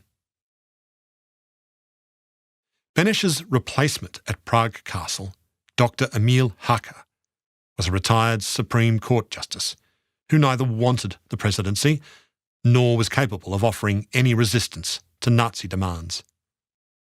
Praguers joked that if Hacha was handed the menu at a dinner with Goering, he would ask, "Where do I sign?" After taking up residence at the castle, the new president consoled himself with the thought that the city and the nation had avoided destruction. He wrote to a friend, "Still, as you know, the statue of St. Wenceslas is still standing in its place. Charles Bridge is still standing too. The castle district was not blown into the air, and hundreds of thousands of our young people are still breathing and living."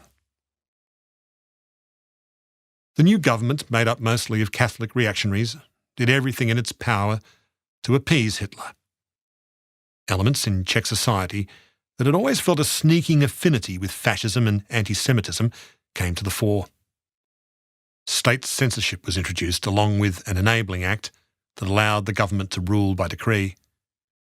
The Czechoslovak Communist Party was banned, and Klement Gottwald fled to the Soviet Union. Tomáš Masaryk's vision of a tolerant, democratic Czechoslovakia was as dead as he was. "Every feature of liberalism and democracy," wrote the US diplomat George Kennan, "is hopelessly and irretrievably discredited." Attempting to keep on Hitler's good side, President Hacha's government dismissed its Jewish civil servants. Non-Aryans in business and the professions were pushed out of their jobs, even though there was no official definition of what constituted an Aryan. A law was passed to establish 2 labour camps to intern the Czech Roma people, who were characterised as nomadic vagabonds who avoid work. Only 1 in 20 would survive the coming cataclysm. As the nightmare year of 1938 came to a close, Jewish Praguers succumbed to despair. Some Jewish industrialists chose to simply drop everything and get out. Rudolf Thomas, the editor of the liberal newspaper Prager Tagblatt, lost all hope and swallowed a lethal dose of sleeping pills alongside his wife. Just before Christmas, a young English stockbroker named Nicholas Winton was invited to Prague and was shown around the city's refugee camps, populated by those forced to flee from the Nazi-occupied Sudetenland. Nicholas Winton became deeply worried about the Jewish children in the camps and what might happen to them should they fall into the grasp of the Nazis. Fearing he was running out of time, Winston took a room at the Grand Hotel Europa, where he and several colleagues frantically lobbied democratic governments to take in the refugee children. The United States, Australia and New Zealand refused, so Winston turned to the British government, citing a new law that permitted the entry of refugee children. Each child would require a foster parent and a £50 guarantee. Hearing of the heroic Englishmen of Wenceslas Square, desperate parents came to the hotel to beg Winston to include their children in the migration plan that became known as the Czech Kindertransport. But of the 6,000 or so names on his list, only 669 would escape. The Second Czechoslovak Republic had included a hyphen in its name to appeal to the Slovak population, which was nonetheless drifting further away from Prague. In March 1939, Hitler summoned the Slovak leader Josef Tiso to Berlin and advised him to declare independence, to ask for the protection of the German Reich. Otherwise, Hitler said, he would simply hand Slovakia over to the Hungarians. Tiso readily agreed. With his country falling apart, President Hacha asked to meet with Hitler to clarify the situation. He and his entourage arrived in Berlin at 10 p.m. on the 14th of March and were kept waiting at the Hotel Adlon for hours, while Hitler watched a movie in the Chancellery. President Hacha was finally received by Hitler at 1:15 a.m. and bluntly informed that Bohemia and Moravia had to be entirely incorporated into the Reich and that the German army would invade at dawn. His colour rising, the Führer shrieked that if Hacha didn't want Czech blood to be spilt, he should order his army to stand down at once. Hacha collapsed into an armchair, as grey as a stone. Hermann Goering smiled, took the old man by the hand, and said softly that Prague was a beautiful city, and it would be a shame if the Luftwaffe had to flatten it just to make a point. With that, Hacha trembled and passed out. Fearing the Czech president had suffered a heart attack and that he would be accused of murder, Hermann Göring called in Hitler's private physician, Theodor Morell, who injected Hacha with a methamphetamine cocktail. When Hacha revived, he was handed a telephone and told to call his ministers in Prague to advise surrender. After a second injection from Morell, Hacha signed the document thrust in front of him, placing his country entirely in the hands of Adolf Hitler. In Prague, the Chief of Military Intelligence, František Moravec, received a telephone call from the Czech military attaché in Berlin, warning him of the imminent German invasion. Moravec, a Beneš loyalist, had been preparing for this day. Putting down the phone, he convened his most trusted staff members and asked them to gather as many intelligence documents as they could carry. That night, he and his 10 colleagues flew to London, where they handed over the precious cargo of agents' files, technical equipment, codes and ciphers to Britain's secret intelligence service. Hitler's army entered Prague in the early hours of that morning in the midst of a snowstorm.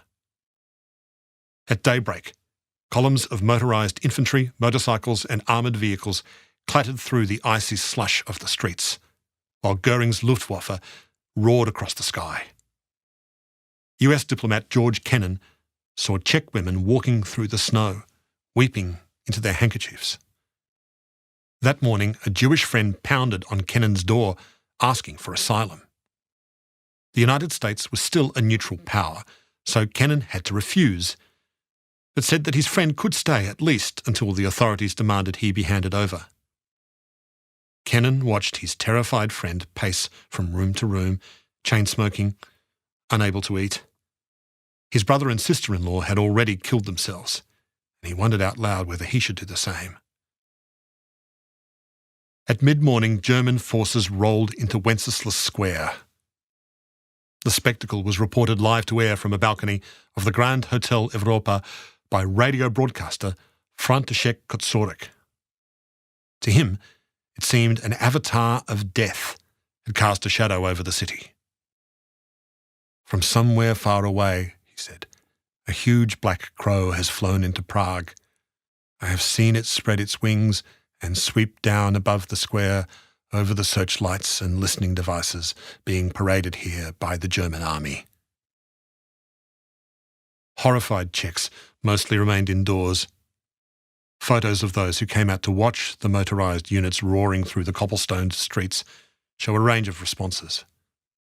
Bohemian Germans hail the invaders with the Nazi salute. Other faces in the crowd are contorted in grief, fists raised in helpless protest. Prague's Wilson train station, the last Kindertransport train was preparing to leave with a contingent of 250 Jewish children.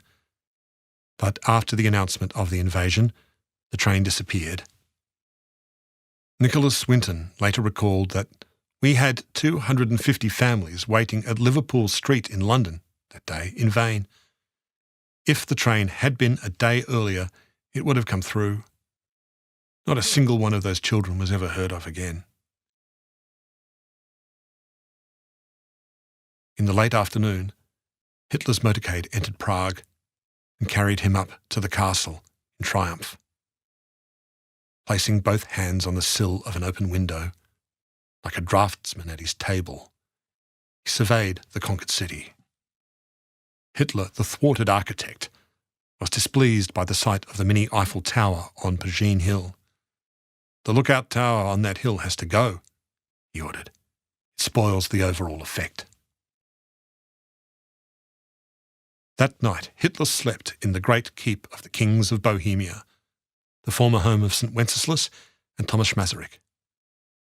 The next morning, with the German swastika fluttering over the castle, he proclaimed the Czech lands would be incorporated into Greater Germany as the Reich Protectorate of Bohemia and Moravia. Czechoslovakia had ceased to exist. Chapter 8. From Darkness into Darkness. The Black Palace. January 2019. The Chernin Palace is a hulking beast of a building, the single biggest chunk of Baroque architecture in Prague, and the home of the Czech Republic's Ministry of Foreign Affairs. Inside the lobby, I shoot off a text to Marek Toman, who works here, and has offered to give me a tour. Marek is a prolific Czech author and poet. I enjoy his company very much. We have become fast friends since I arrived in Prague a month ago. Marek has written an ingenious fictional memoir called In Praise of Opportunism, with the Chernin Palace itself as its central character. The building, Marek tells me, was built by a nobleman named Humprecht Jan Chernin, who returned to Prague in the 1660s after serving as the Habsburgs' ambassador to Venice. Chernin expected to be given an important position at court, but he was snubbed by the Emperor Leopold I. So the Count avenged himself by building this gigantic pile at a slightly higher elevation than Prague Castle, so he could look down on the Emperor from his window. The end result was every bit as imposing as Chernin had hoped, but he died before it could be completed. In the palace vestibule, Marek points to a paved courtyard. That is the spot, he says, where Jan Masaryk fell to his death from his bathroom window above. I look up to the third floor. It's a 15-metre drop to a hard landing. What do you think, Marek? Did he jump or was he pushed? Well, no one has ever been able to know for sure. For me, I think he was murdered. How long was he lying there before his body was discovered? Maybe 4 or 5 hours. They found him in his pyjamas. Upstairs, Marek leads me through the elegant staterooms that are used mostly today for diplomatic events and media conferences. We finish the tour in Jan Masaryk's former apartment. The drawing room is spacious and light-filled. Medieval tapestries hang from the walls, and Turkish rugs stretch out across the floor. In the far corner is a grand piano. Jan Masaryk was a charming man, Marek tells me. He used to play this piano and sing with his friends and guests. The piano faces a huge window that looks over the whole of the castle district. I see the black spires of St. Vitus poking up in the distance, and the pale yellow walls of Our Lady of the Angels. In his novel, Marek imagines the arrogant Chernin Palace falling in love with the modest church of St. Loretta across the square. Little flecks of snow are blowing past the window, and for a moment I really do feel the searing tragedy of Masaryk's lost republic. I'm trying to understand, Marek, what it means to live in a small nation that becomes the plaything of great and terrible neighbours. It means, he said, that every situation seems temporary. When things are good, you feel it can't last for too long. And yet, I reply, looking out at the rooftops of Hradčany, the Bohemians built this city like it was going to be here forever, to be enjoyed forever. Yes, he said, it's hard to explain. Protectorate. In 1939, the Chernin Palace became the headquarters of the Nazi SS and the German Reichsprotector. Hitler permitted the feeble Dr. Hake to remain as a nominal president of a puppet Czech administration, but the real power lay with the Reichsprotector. As a sop to outraged world opinion, Hitler gave the job to his former foreign minister, Konstantin von Neurath, an aristocrat widely seen as a moderate in the Nazi hierarchy. Reichsprotector Neurath arrived in Prague on the 5th of April 1939 and was welcomed ceremonially with a motorcade and a torch-lit military parade in Wenceslas Square, but only a scattering of loyal Germans showed up. The silver-haired Neurath was a pragmatist, deferential to the Führer, but not a believer in his mystic destiny. His brief was to pacify the population while siphoning off the nation's wealth and industrial resources. Neurath's comparatively mild approach put him at loggerheads with his ambitious deputy, Karl Hermann Frank, the former SDP deputy, who was now the ranking SS senior officer in Prague. Thin and bird-like in appearance, Frank was a pan-German fanatic who had pushed past Konrad Henlein to become the most powerful Bohemian German in the new regime. All monuments to Masaryk's republic were dismantled. Road traffic was shifted from the left to the right-hand side of the road, while the black and gold German-language street signs replaced the red and white Czech placards. The Gestapo, Hitler's secret police, set up headquarters across town in the Petschek Palace, a former bank. It was equipped with windowless concrete vaults. It was suitable for the detention and torture of enemies of the Reich. Meanwhile, Nazi propaganda told the story of a grateful nation, happy to be liberated from fumbling Czech Democrats. German aid agencies rolled into Prague with truckloads of free meals for the starving families.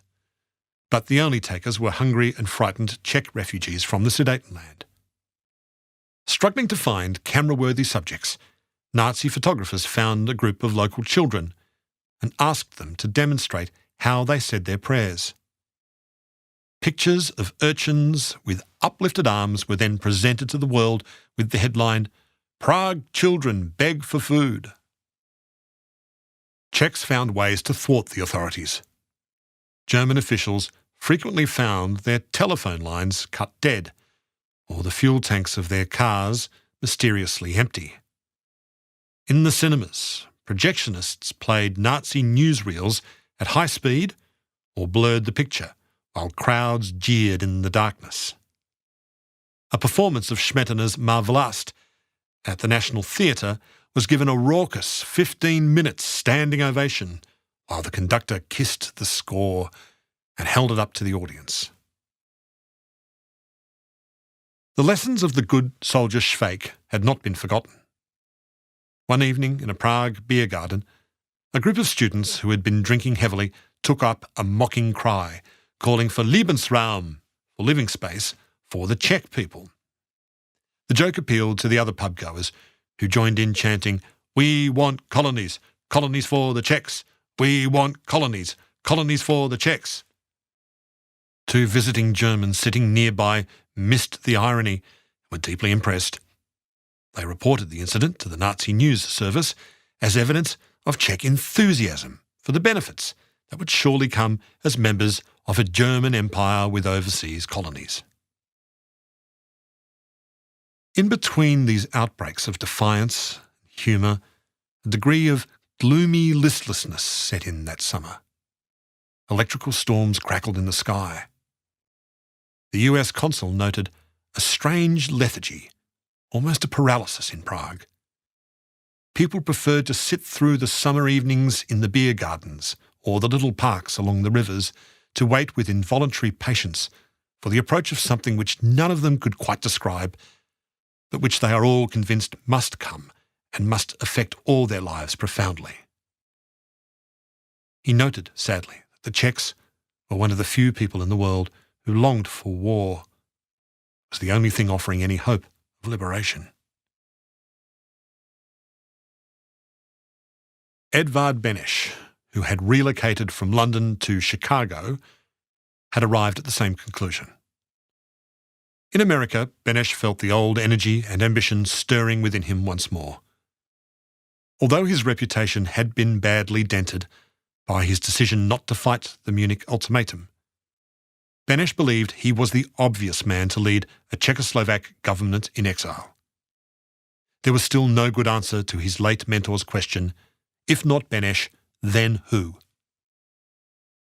Although the United States was officially neutral at the time, there was widespread sympathy in America for the Czech people. Beneš was granted a meeting with President Roosevelt, who offered him private encouragement. "I still consider you to be the president," Roosevelt told Beneš, "though I don't say so in public." Beneš returned to London on the 12th of July 1939 to find that Hitler's invasion of Czechoslovakia had pulled down the whole rotten edifice of British appeasement. Winston Churchill invited Beneš to a lunch at his home in Kent. Churchill, who was soon to re-enter the ministry after 10 years in the political wilderness, rose to his feet and paid tribute to his guest. "I don't know how things will develop," he said emotionally, "and I cannot say whether Great Britain will go to war on Czechoslovakia's behalf. I only know that the peace, which will be made in the future, will not be made without Czechoslovakia." Beneš was moved to see tears running down Churchill's cheeks. The Pact of Steel. By March 1939, the British cabinet was at last ready to swallow hard and seek an Anglo-Soviet alliance. They had let things go on for too long and were too late. On the night of the 21st of August, Berlin and Moscow announced a German-Soviet non-aggression pact. Following Stalin's lead, the Czechoslovak Communist Party in exile instantly dropped its hostility to Hitler and declared itself in favour of peace. The world was agog. How had the Nazis and the Bolsheviks, who had traded insults for years, managed to hold hands and come together? Both sides stood to make enormous gains, and there were long-standing secret links between the Red Army and the German Wehrmacht, which had been conducting clandestine joint military exercises in the Russian hinterland since the 1920s. The insults between Nazi Germany and the Soviet Union had obscured deep underlying similarities. Both regimes were totalitarian cults armed with state power. It was Mussolini who gave the most concise formulation of their totalitarian ethos. Nothing outside the state, everything within the state, nothing against the state. To that, he might have added everything through the state. Both regimes had created party institutions to replace civic organisations, from the Boy Scouts to gymnastic clubs to motherhood groups. The party, Nazi or communist, saturated itself into the entire fabric of everyday life like an inky dye. Despite their distinctly different characters, Hitler and Stalin had similar histories. Both had come from the provinces to the metropolis. Both had been redeemed from their youthful ignominy and transfigured into godlike emperors. Most significantly, both men had arrived at the same sociopathic worldview, that life was, at heart, a brutal Darwinian contest of strength, and that compassion was either madness or hypocrisy. It was Prague's tragedy that it lay within the grasp of both these men in the same century. The Nazi-Soviet pact contained a secret protocol that drew a line down the middle of Poland and divided it between them. Hitler gathered his senior staff and he told them, "War is better now." In his notes he had scribbled, "No pity, brutal attitude, might is right, greatest severity."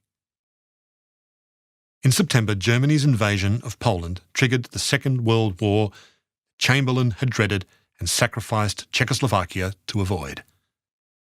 But when the Soviets, in accordance with the secret protocol, seized the eastern portion of Poland for themselves, the Allies chose to look the other way rather than be drawn into a wider war.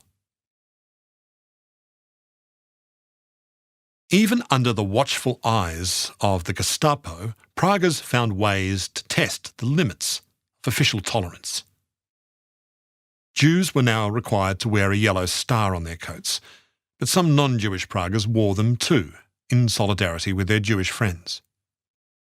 On the 28th of October 1939, Czechoslovak Independence Day, a group of Czech medical students passed out handbills calling for Praguers to resist the occupation.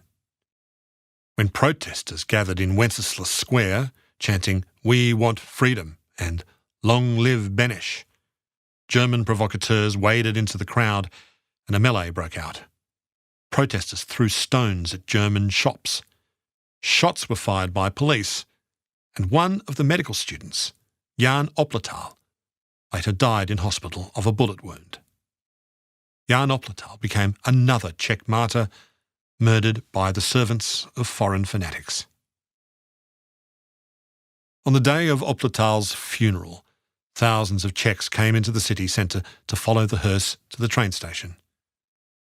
The crowd then marched down to Charles Square, singing the national anthem.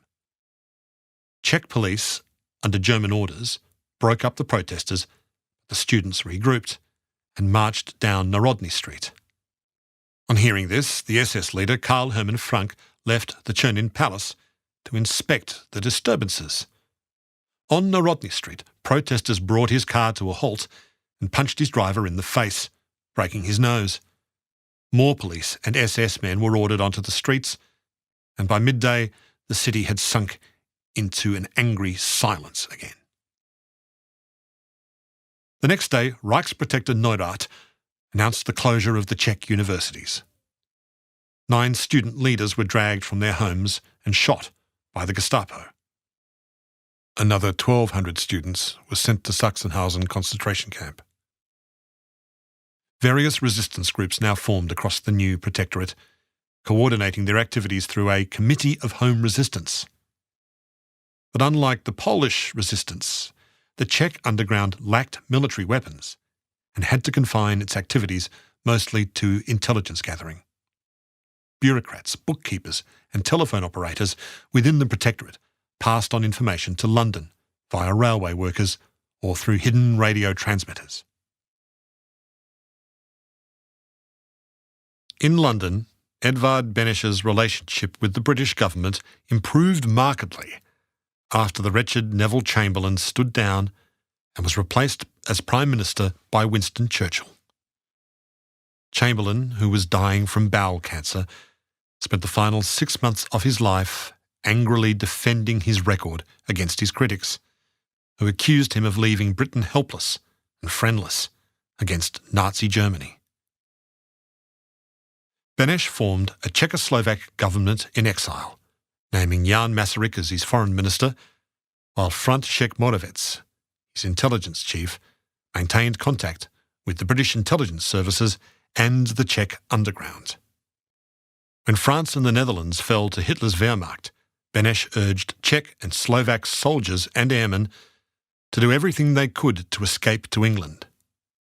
Soon enough, 4,000 soldiers somehow found their way across the Channel, ready to form the nucleus of an allied Czechoslovak legion. Czech airmen joined the Royal Air Force and were to play a significant role in the coming Battle of Britain. The Blonde Beast. On the 22nd of June 1941, when Hitler tore up his pact with Stalin and invaded the Soviet Union, the Czechoslovak communists were obliged to perform yet another volte-face. The party dropped its anti-war stance and made common cause with the resistance in Prague. In the occupied Czech lands, underground communist cells initiated an effective sabotage campaign, destroying railway carriages and cutting telephone lines. Strikes and work slow campaigns led to an 18% drop in industrial production, threatening the Nazi war effort. Reichsprotector Neurath was sent home and replaced by the deputy SS leader Reinhard Heydrich. Heydrich, who was nicknamed the Blonde Beast by his colleagues, was a particularly cold-blooded operator in an exceptionally vicious regime. Tall, fair-haired, with an elongated nose and tiny icy blue eyes, Heydrich looked every bit the Aryan in a regime led by men who otherwise resembled toads or hairless cats. Hitler, who described Heydrich admiringly as the man with the iron heart, particularly valued his ability to bring fuzzy problems for the Reich into sharp focus and then to briskly implement a radical solution. It was Heydrich who would chair the meeting at Wannsee that arrived at the final solution to the Jewish problem. On his arrival in Prague, Heydrich instantly proclaimed martial law. More than 1,000 suspected enemies of the Reich were arrested and brought in for interrogation. Red-typed posters were plastered all over the city, announcing the names of those sentenced to death. Among them was Hacha's Prime Minister, Alois Eliash, who had been feeding information to the resistance. Eliash's forced confession was published in the major newspapers, and he was executed on a shooting range in northern Prague. Heydrich lost no time in implementing a new set of racial policies for the Protectorate. On the 2nd of October, he summoned senior officials to the reception hall of the Chernin Palace to announce the Reich's plans for the Czech lands.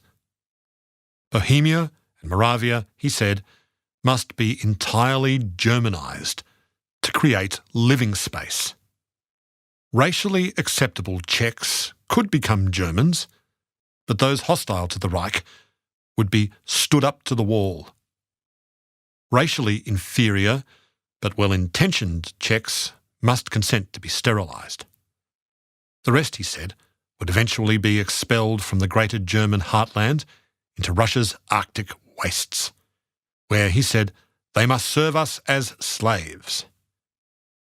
In the meantime, Czech workers in vital defence industries would be mollified with better rations, higher wages, and more days off. The Czech worker must be given fodder, he said, so that he can fulfil his tasks. SS bureaucrats embarked on a racial inventory of the Protectorate's entire population, under the pretext of a health check-up, which fooled no one. Heydrich insisted on taking a scientific approach. But definitions of what constituted a German, a Slav, or a Jew were slippery and subjective. A person's so-called racial essence might be defined by their ancestry, their name, their body type, their overall bearing, and even the orderliness of the house that they lived in. People who had once happily existed as amphibians, as conversant in German as they were in Czech, were required to choose one side or the other. Heydrich urged his staff to maintain correct social conduct in their dealings with the Czechs, but to never let them forget who was in charge. Reaching back 1,000 years into Bohemian history, the Reichsprotector seized on the precedent set by St. Wenceslas as a Czech ruler who had bent the knee to a German overlord. Heydrich now demanded his own right of obeisance from the Czechs. In November, he was welcomed into the crypt of St. Vitus by President Hacha, who presented him with the 7 keys to the crown jewels of Bohemia on an embroidered velvet cushion. Heydrich politely returned 3 of the keys as an act of goodwill. The gleaming crown jewels of Bohemia were arrayed before the Reichsprotector, who touched the sceptre with his gloveless hand. There is no evidence that Heydrich placed the jewel-studded crown of St. Wenceslas on his head, and such a gesture, even for him, seems unlikely. But nonetheless, a rumour spread through Prague that Heydrich hadn't been able to resist a self-coronation, thereby setting in train an old curse, that he who wears Wenceslas's crown wrongfully will die within the year.